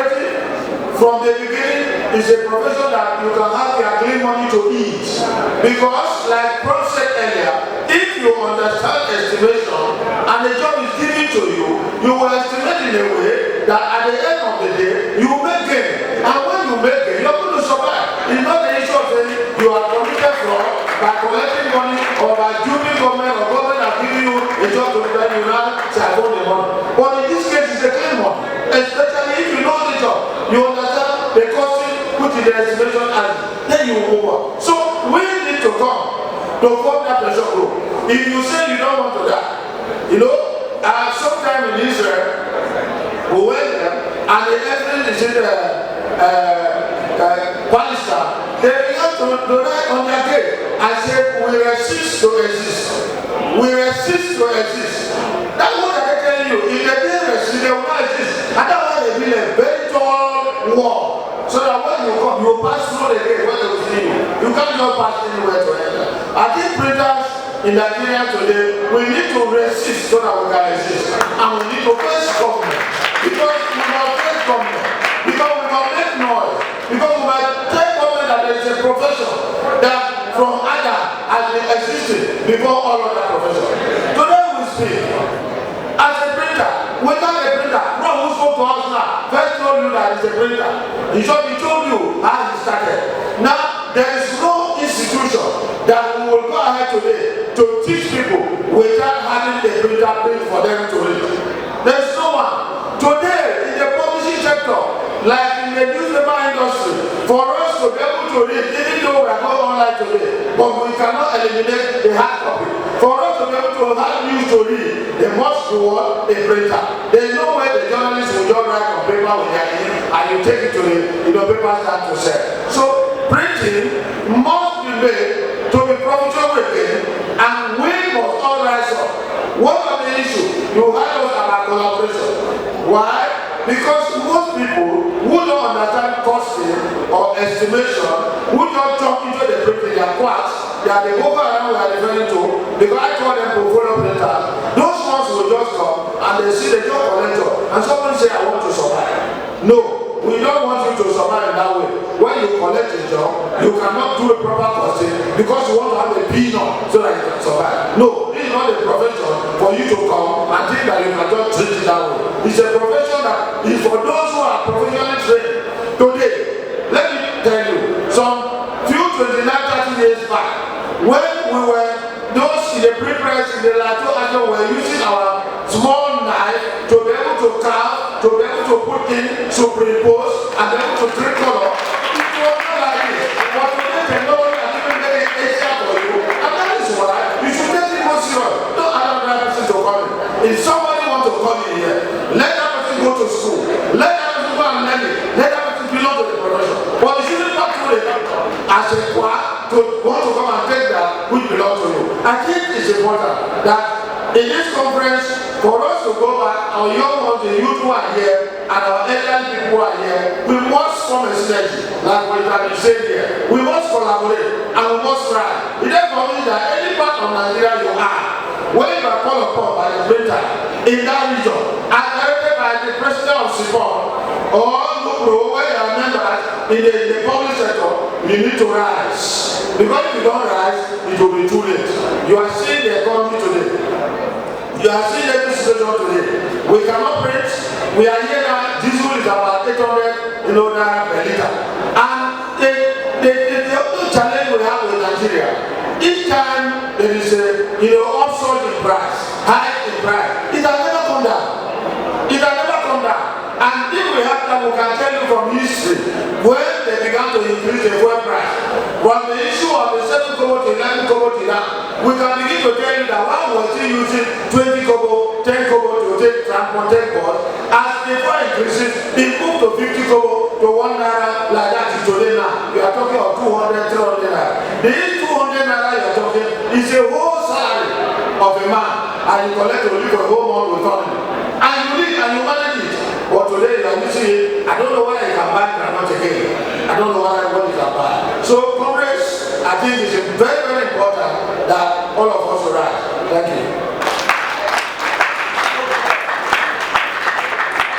Congress speak.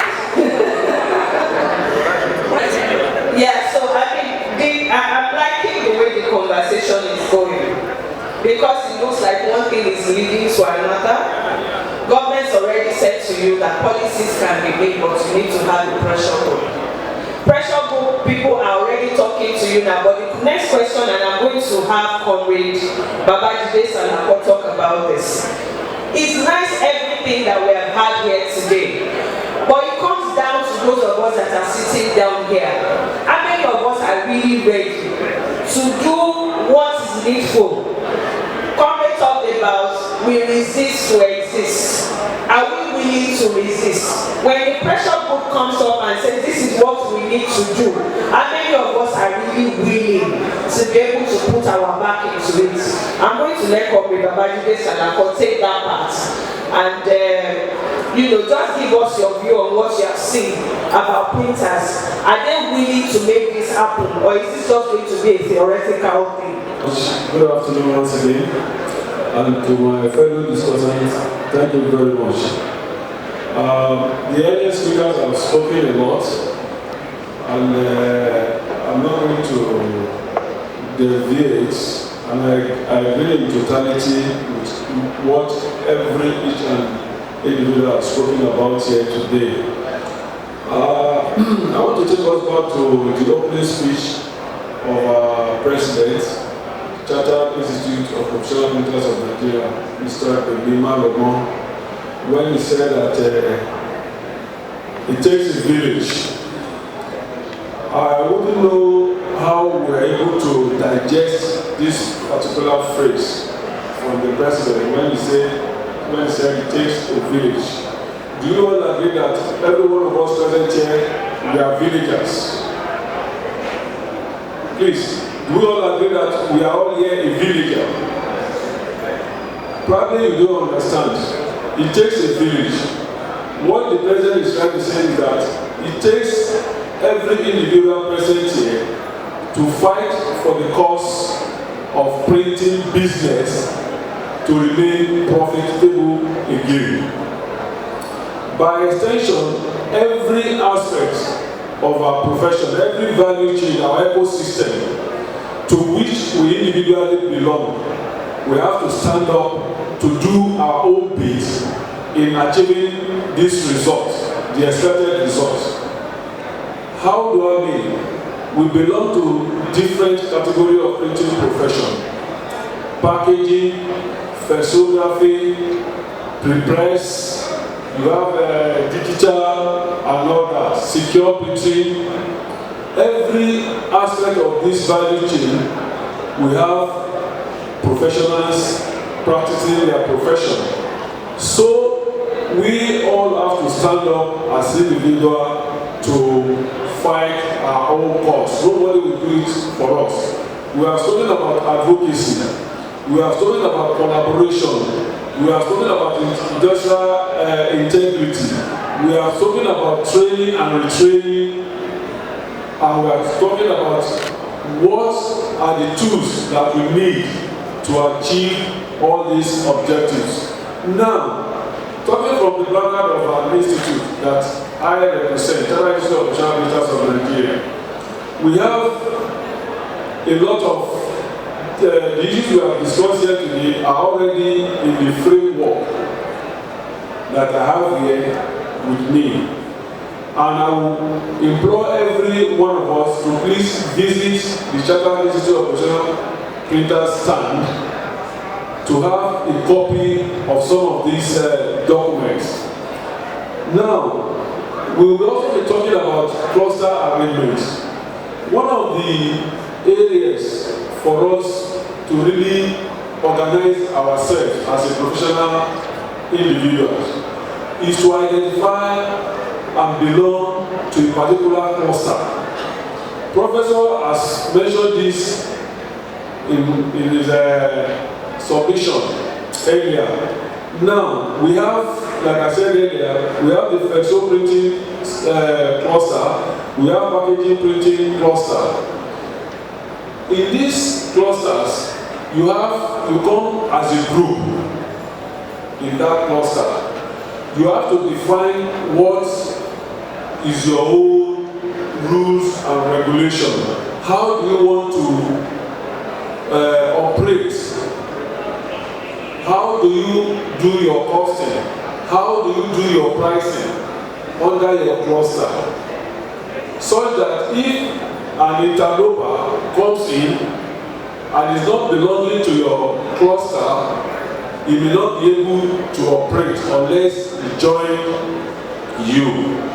So these are some of the areas by which, through our own group and at our own grassroots level, we can make our profession more profitable. Because we find out that printing is becoming an out-kind commercial job, which shouldn't be. So, but we should be able to identify those that are truly professional. And one of that aspects going forward is for you to also register with the institute. As a body, SIPON is saddled with the regulation and making laws concerning printing business. It's an act of parliament, it's not an individual something. It's a government-owned regulation.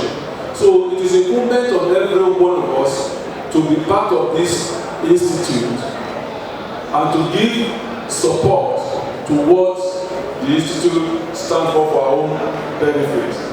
I think I will have to stop for now. Thank you.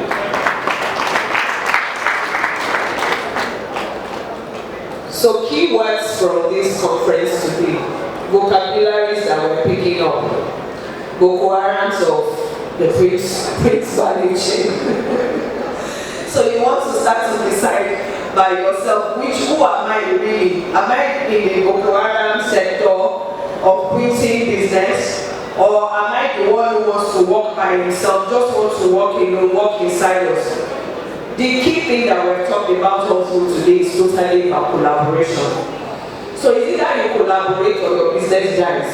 I mean, that's just what it is at the end of the day. To wrap up this session, I'm going to let the president of SIPON speak again because this is about collectively doing something together so that the Publisher Association has already said we need printers. You know, I also know that SIPON is working also with NCT. So instead of us all working in different places like that, can we have a rallying point? Can we come together? And we need to define how that is going to happen. So, President, sir. Thank you very much. I think I am learning a lot of things today. Everywhere I go to, I try as much as possible to learn. And I try as much as possible to listen to what people are saying. Our President of Publishing, thank you very much. You know, I want to talk about piracy. Piracy is real. And one of the things we have done since we came on board was the fact that printing was kind of isolated from the other value chain. Now, the publisher, the printer, the bookseller, the author, the librarian, we are now together in a group. And that group is called the Book Trust. And we discuss a lot of things. And we are collaborating. And in fairness to them, I was giving to the publisher, particularly also the former president of the Publishers Association, brought us in so that we can be able to work together. But before that, pirates, who are the pirates? We always argue that pirates are not agenda. So, I'm working with Nigeria Copyright Commission to pick people that are pirates. Also, sometimes ago also, some people were caught bringing books that were not published, that were not printed in Nigeria by the Nigeria Copyright Commission. So those people were not printers, and they are not our people. So I want to clarify that. The second thing we have done again is that we are actually concerned about piracy. And in our value chain or in our cluster, we have identified some areas that are susceptible to counterfeiting and pirating. we have 3 of such. 1, security printing. 2, book production. 3, packaging. And we tag all these as secure print. Now, for you to be able to do any of these 3, you need not just a license that ordinary printer gets. The stake has been taken a bit higher. So that what you are doing, what the Copyright Commission law says you should do, we are enforcing it. So that at the end of the day, if you are a book printer, I'm not talking about maybe someone going to print 200 books, 300 books, no. When you are printing voluminous book, you have to get a special license for that. That's very key. On the issue of paper again, we are talking about profit. We realize that, just like Princess has said, without paper there is nothing we can do. If dollar continue to be the denominator of our paper, we would have a business. And because of that, I was hoping that the representative of the minister will talk about that. We have been collaborating, including LCCI, and we are coming up with a paper summit. That's another level of collaboration, where all of us will come together and will try and create a roadmap that will produce paper in Nigeria. That you can be assured of. I will say that also, without all of us doing the needful, without all of us seeing ourselves as our brother's keeper, everything we continue to do will just be noise. Even if we are looking at pirates, look at our election now, you can't read where you are not popular. It's only the place you are popular you can read. But if all of us come together and come to a cluster, we know among ourselves who are the people that are capable of sabotaging our efforts. And once that they know that you know, we are creating a channel of communication through your cluster that you can address all these things. I want to urge everyone that is here, if you have not been able to be part of what SIPON is doing, SIPON has a stand there. Go there, pick up the leaflets, and let all of us together work to change the fortune of our industry. Finally, I want to talk about price regulation. I know it's a very sensitive, cannot regulate. We are not empowered to regulate, but permit me to use it, we can regulate through the back door. We can regulate like operation. Now, this is what we have done. Let's say I have a lot of people from Ikorodu. If you are from Ikorodu, can I say that? Thank you. Now, you are from Ikorodu, you join the SIPON cluster. Among yourself, before anybody comes in, we recognize you as this is the SIPON XYZ cluster in Ikorodu. If somebody wants to join you, before you can grant any license to join you, they must be part of your cluster. At your own cluster level, you have rules and regulations. You can decide that, okay, we are doing CTP, we want to do it at a range of 5,000 to 5,500 naira. None of your members should do beyond that. Of course, before you determine that rate also, we look at all the parameters and we see that you are not trying to make more than enough money, but you are making enough money to be able to survive. So, if any of your members now violates that, I'm not going to come from where I am to come and meet you. You are the one that will know. You will now report to your cluster management committee. The cluster management committee will go in and sanction that person. To the extent that you can even recommend to us, working together, that the license of that person should be revoked. So you see, what we are doing at cluster level is that we are giving you the power to be able to do what? Regulate your own business at your local level. But if you are not a member of SIPON, you can't even do that. So that's one reason that all of us should go there, collect the form, ask question, even some of the things we have said here, if you feel that some of the things are not even acceptable to you, you can come back to tell us. We just had our election, and at the election, at the AGM, something important happened. The council came up with a bit of regulation, and at the AGM said no. We don't want this regulation. Let's amend it like this. The power actually rests with you. Until you come in, you can't use the power. Thank you very much. I'd like to say very big thank you to all our discussants. It's been an insightful one indeed. Let's give a round of applause to this one. If you permit us, just briefly, we're going to entertain questions so that you know. Yes, so can we have another mic?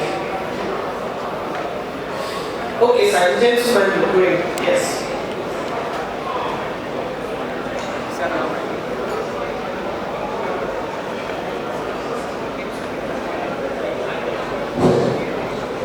Good afternoon, ladies and gentlemen. My president, member of the IT, one other protocol duly observed. My name is Prince Tadeshi Taiwo, member Sipo from Abuja. I want to appreciate all our discussants. And I pick 3 points for a brief comment. One is that I want us to decide and agree that we will form synergy from this table so that we can harmonize all these positions and chart a way forward.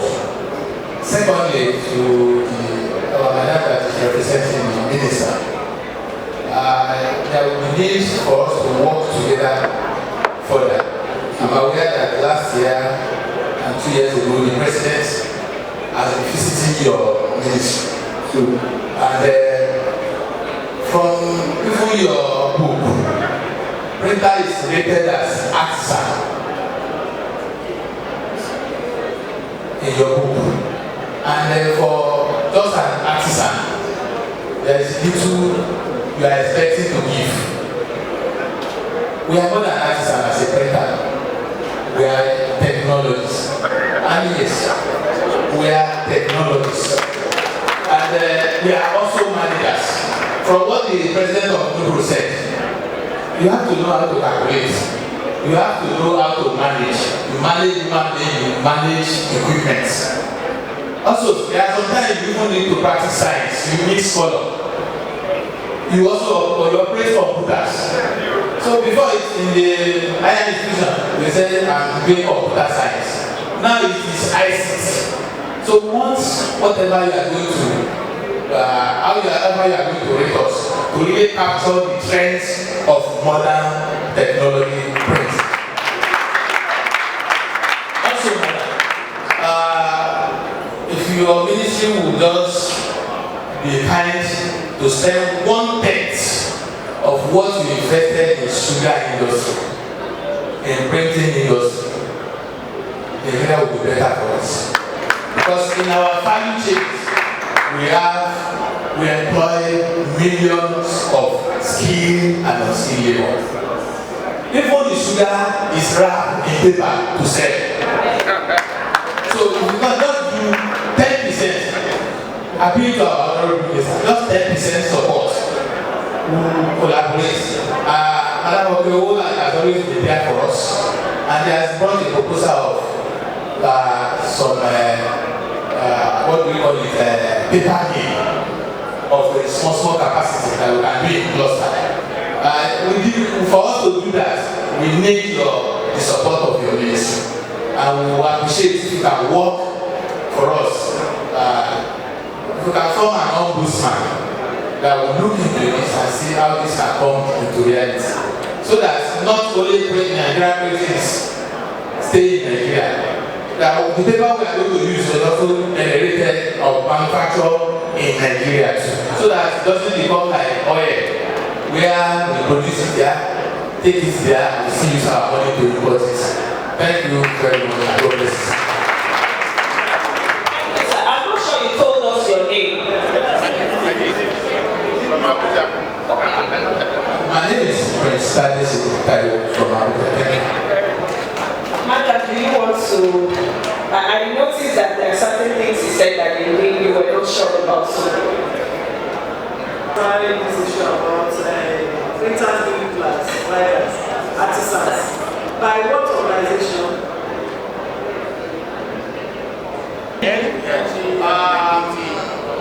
What is this? Manpower, National Manpower Board. All right. All this is when we have anything to do with them. And they ask you, what are you? I say, I'm a printer. What is it? It's you. Even in national identity cards, when you want to say you are a printer, they say right artisan. It's you that causes it. Okay, sir. You see, there are three damages professionals do unto themselves. Yeah. The damage from ignorance, delegated damage, and intentional damage. When you call yourself a printer, you have not given us an identity that goes beyond artisanship. If you listen to me when I was talking, I said our curriculum should provide for artisans, technologists, and managerial capacity. If you bring in certificate of technical college to my press, you are an artisan. But you are a trainee, but you spend the next 18 months with me before you become an artisan. Then you bring in HND into the press, you are a technologist, you are not an artisan.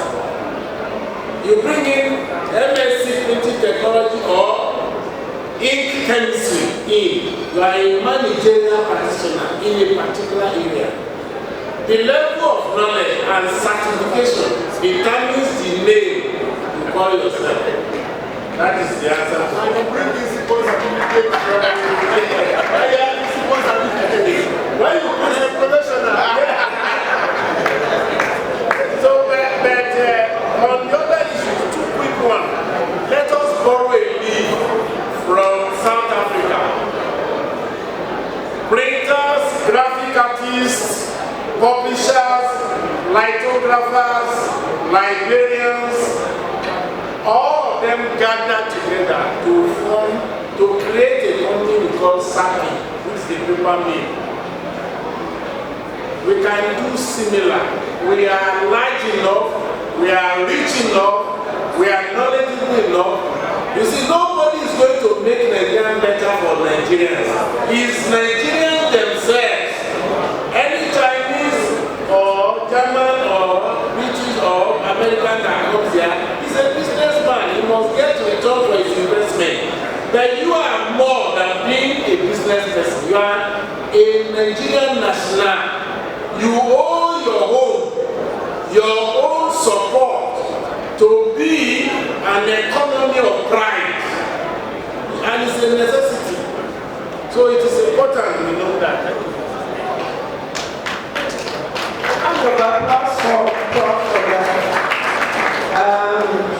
Yes, Mr. Abayo, please. Good afternoon, ladies and gentlemen. My name is Ajayi Abayomi. I'm a member of Association of Professional Printers of Nigeria and also a member of the Chartered Institute of Professional Printers. I have three questions, the three different people here. I want to start first with my professor because going through your profile, you are from the educational sector. And you mentioned one of your speech that relates to the SIPON or industry partnering with some colleges of, technical colleges and polytechnics in developing our industry. But my little experience and observation is that some of these polytechnics, because about 5-7 years ago, I happened to partner with the Lagos Polytechnic in running of their printing press. I moved all my equipment for that project, and they have a department called Art and Design, and they have a mass communication. Under mass communication, students were trained in some little aspect of printing and whatever. So this time they send the student to my printing press as part of my responsibility in protecting them. They come to ask me some questions. And those questions, even their lecturers does not know what they are teaching the students. I'm sorry to say this. Because they come and ask me some questions. I say, do you know what they are telling you? But they don't know. And this by implication, Lagos Polytechnic as a case study, they do not have a printing press, a printing equipment, and they are taking the students printing, especially those in mass communication, printing option. They don't have. So how can these students be well trained and graduated? So the reason is that I want you to take it as a message to the authority. They should make sure that this this polytechnics actually have the right training equipment for them, so that we can be able to back up people graduating on that aspect. That is to you, sir. The second one is to the representative of the Minister of Trade and Investment. In Nigeria, I know people have a Federal Executive Council meeting, and there are some important issues that need to be discussed in that place. Printing is not put in a position it deserves in Nigeria. As one of the major, if not the major employers of labor in Nigeria, in the government where they are campaigning for entrepreneurial development, job creation, and whatever. The least printer in Nigeria have at least 2 or 3 staffs, either apprentices or trainees. And by the time you go to the bigger press, some of printing directors here have less than 20, 30, 50 staffs in their company. So how can we not have represent? As of today, we should have a minister of printing. Yes, so that they will be solved by stakeholders. And these are some of the reasons why when some of us go to bank of industry or financial institution, we want to take finances or this by equipment. They say what printing. They say printing is not viable. That some people have actually got and they have not paid back. You know, it sounds strange. And if the government is looking at this and they are keeping quiet, how can we develop our industry? How can we even stop taking jobs outside the country? So the federal government should declare a state of emergency. Our president has done a lot in advocacy trying to take this to the government, but we are waiting for that day, that particular moment that we are going to be put in our rightful position in this country. Thank you very much.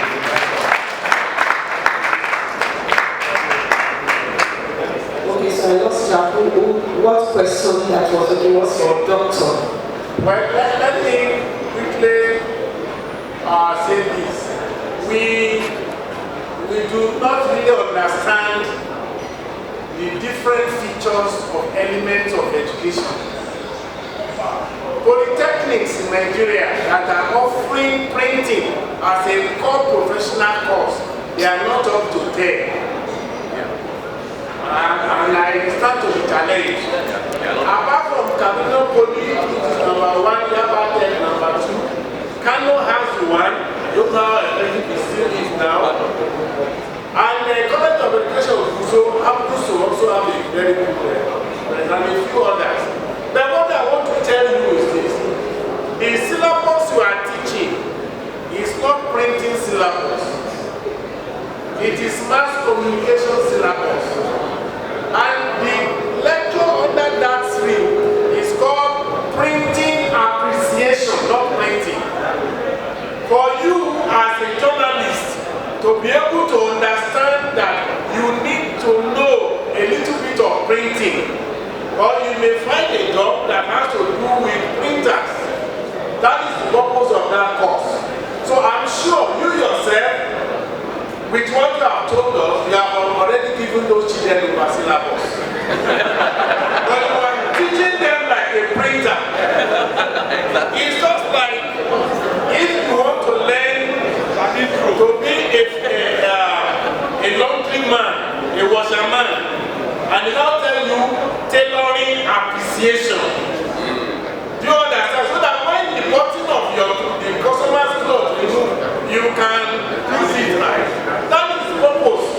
And it's only going to be at ND level, which is OND level. Then when you go to the polytechnic that teaches printing, you now come face to face with printing subjects, estimation, design, production management, color management.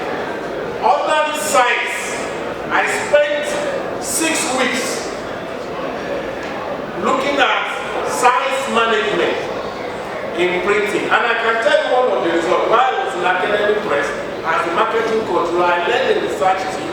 We reduced annual report from Fusca to A4 size.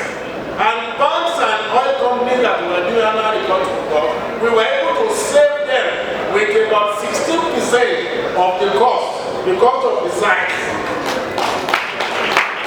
So that shows you that printing is just like an elephant.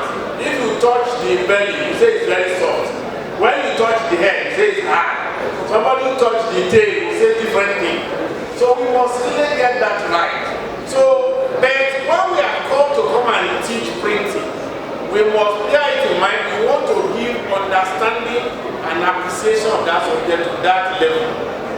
So, but the point we need to raise is that government should set up more departments or more polytechnics to teach and practice printing. We need more polytechnics to own their own department for training purpose. Because the one you talk about, Lagos Poly, they might have a printing press, but it's only to produce their consumables. It's not to teach. Last class is to provide their consumables, not to teach. But we need training grant for printers where they can acquire ND, HND, postgraduate diploma, and a degree for master. For example, analysis paper to analyze paper. So it's a very wide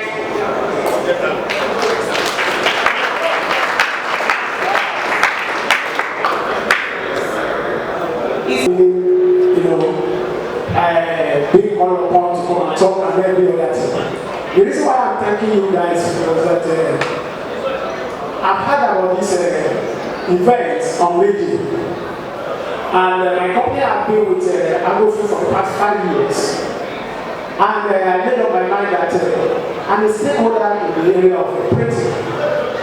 In 2006, I published the first farmer magazine in Nigeria called Farmer Magazine. I also lectured at the university. I nearly published one of the innovative books in Nigeria. That's why I said I'm a stakeholder. I'm meeting the head of publisher here today for the first time. I had never heard about this. But the reason why I'm saying all these things is NIPEX. NIPEX consists all the members of value sharing. So right now it's paper that has opened their eyes. We need to panel at a very wonderful because we have on the panel. But I want to add to what each has said, especially as regards synergy of the council do. The National Book Council will be the government trust, and in our discussion, we should be able to bring this to the table of the government to have a National Book Council. Now, the National Book Council will be an agency of government that will be in charge of printing, publishing, and other book matters in Nigeria. And of course, when this happens, of course, because it's a government agency, then the stakeholders will also be part of this council. So we should take this, because that is one of the things that is making, probably the publishing industry or the print, not to be well recognized or at the background. And there are other countries of the world that have this kind of agency. In fact, that council will also be in charge of book fairs. You see, in countries where things work and succeed, you see that government is in full support.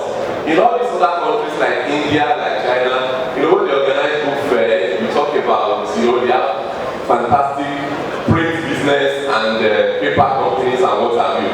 It is not the private sector that is doing it alone. The government is also in full support. The government is financing.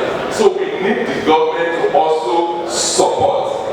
And I remember that in 2004, my president will remember, Igwe late MP of blessed memory led the publishers and printers to meet with President Obasanjo in Abuja. You know, that is synergy. So we should go back to that and form a common voice and go back to government. That we want the government to establish a national book council, such that all the stakeholders will also be part of that agency. But to be a government agency so that we can have the full support of the government. Thank you very much.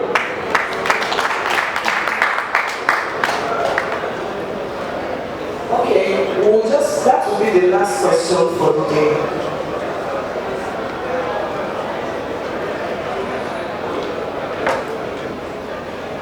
Everybody, my name is Joseph Adiren. I'm a member journalist of Printers of Nigeria and an Agege printer. I appreciate everybody that has spoken today. I don't want to go back to all what they have said. But there's one important thing I want us to know. I want to come back to my people. We printers. The way we lay our bed is the way we are lying on it. You see, we are the ones helping the Boko Haram of printers, the so-called portfolio printers. We are the ones. When we get printing jobs, what we do is we now take our customer, our clients, we take it to the computer center. This is where we are going to, because we wanted to make just little money. And I will start the work from there because of that strength. They now learn when you now go as a professional, you don't meet anybody that wants to give you a job. They will say, actually, you just go and cut the blades after the apple. After all, I'm giving you the apple. Even when they just type something and give to you, they will say they are giving you the apple already. They forgot that you still need to go and design. It's we that causes it, and this is where education comes to play. Let us try as much as possible. When we are trained, we are trained as if you learn from anywhere, try as much as possible to improve on your own. I think that will be very important for us. Let us tell ourselves, I like what they are doing in Agrofood sometimes ago. One of my members from Agege traveled to Agrofood. He was carrying plates up and down. He wanted to do a job for somebody over there. Do you know that Agrofood printers had to call me as the chairman from Agege before he was released? Before he was allowed to do any job. These are things we ought to be doing. When you see all these guys that we supply also in the stores, when they come outside, because they see the volume of money you collect and everyone is done, they've forgotten that you still need to pay a lot of money to the paper sellers from this something. So what they do is, when they come on helping them, let us desist from this. If we are able to identify that this person is not a printer, deal with them as the way you deal with them. So that's your job. If they don't give it to you, forget it. Another one will come. God will help everyone of us. I'd just like to recognize the presence of the President of the Booksellers Association, Mr. Dari Oluwatui. Mr. Dari, if you are in the audience, please just wave to us. Thank you very much. We welcome you specially. We will go into the next agenda now. which is going to be a communique that will be presented by Comrade John Ushi. Let's give him a round of applause. Announcement. People who will register for the events tomorrow will get a mock office and do your registration. The first is the Nigerian job remain in Nigeria. Again, a mock. Thank you. Also, really thank all the sponsors that are here as a way of having a community try to join presented here today. Number one, we had all listened to the first paper. We also went into discussion. We are listening to all our discussion, and also we tend to have some few points that we take it down. Of course, will also be used from henceforth to move on. And one thing we look at here is policy, and that the policy of taking jobs abroad should stop from henceforth. We're giving to our printers who have the capacity and who are here in the country so that they can print it and we can avoid capital flow. That federal government should bring zero importations of printing agreements to materials such as machines, papers, ink, lubricant, consumable, and etc. Instead of us paying more tariff on imported materials, printing materials, which can cost the printing job to become very, very expensive in the country, and then there is no tariff at all on the job that they send outside to be printed in Nigeria. That federal government should help for withdraw imported materials, printing materials to the country, so that the printers can be able to function and to survive in the industry. The third community is that SIPON should collaborate with higher institutions and technical schools to create printing department curriculums to begin training of our youth from secondary to tertiary. One is that the federal government should, as a matter of urgency, revive all aid and Oregon paper manufacturing companies in the country. These papers will have functioned. But the federal government has privatized the people who got it know nothing about the manufacture of paper, and they have left that industry moribund. If you go to the industry today, you go to Okuboko, you go to all those areas like Okuboko for instance, you will still see brand new machines that are still in the park that were not installed. But all those things were bought by, they are all produced by the privatized, and today we are done. I say that it's important because if they will revive it, they can call on this and tell what who are here.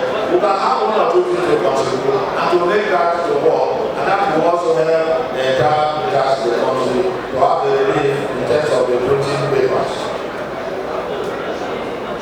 The fifth community is that, again, that to make printing job profitable, that SIPON as an institute with the authority to regulate should begin to implement the law against squats and non-professionals, which we are referring to here in the so that we can be able to sanitize this printing industry.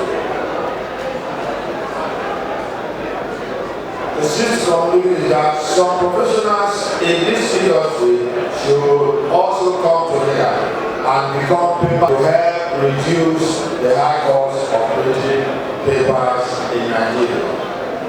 And the seventh is that all printers should register as members of SIPON as their professional grading. That's 7 points that are put so far. And maybe we'll have some writing to add since the minister presenting is here. It will be important, I'm sure the organizers will also send it to the minister. So let me thank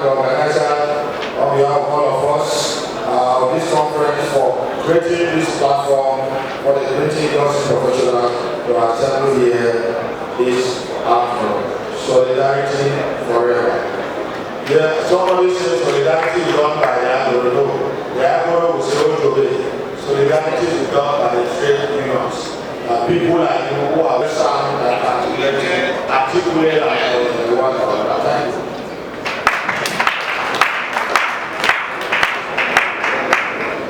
Thank you so much, sir. We're grateful.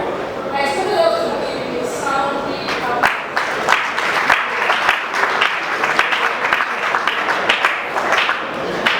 thank you once again, sir. It's a wonderful communication conference. We're coming to a close soon. Before we go back to the exhibition hall, I want to especially thank all the discussants, all the key stakeholders, and the keynote address speaker. We want to say a very big thank you for being part of this.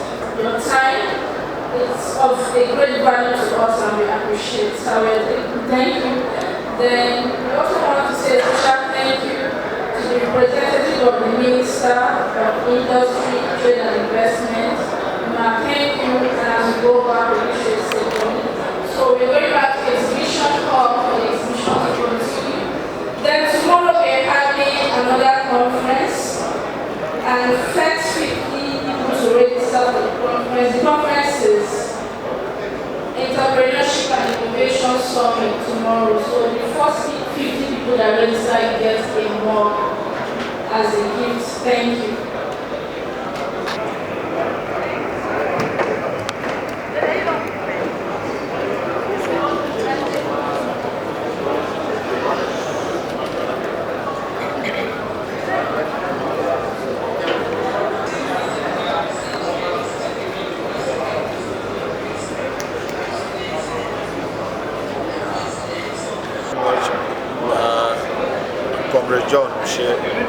National President of National Printing, Publishing and Paper Product Nigeria.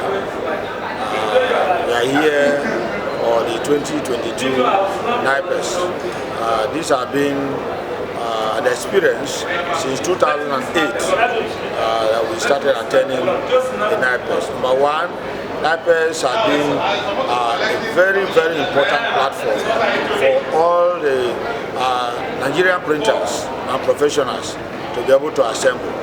And first, let me thank God for the wisdom and His grace upon the organizer, who is the chief executive, of this DCS, for thinking about this very profession and setting up this platform, which have been able to harmonize each and every one of us together today.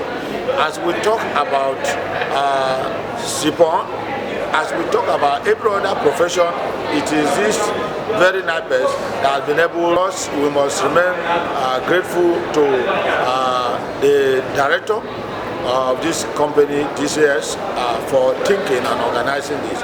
Now, today is very, very key in our life. We have been able to interact with some key actors in this profession. We've seen the president of the Publishers Association, with SIPON, also with some of our academia who have given us a very inspirational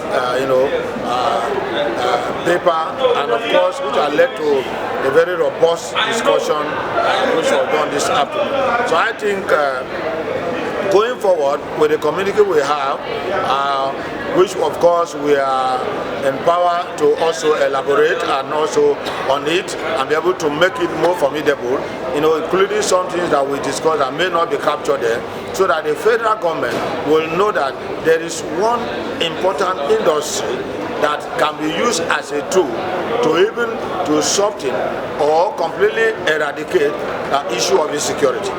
I tell you, if the federal government would make it as a point of industrial school, printing to be almost in all our universities across the nation, where younger people, youth can go to learn this trade, because this is a trade that as you graduate and you come out, you will be able to begin to practice it and to make money.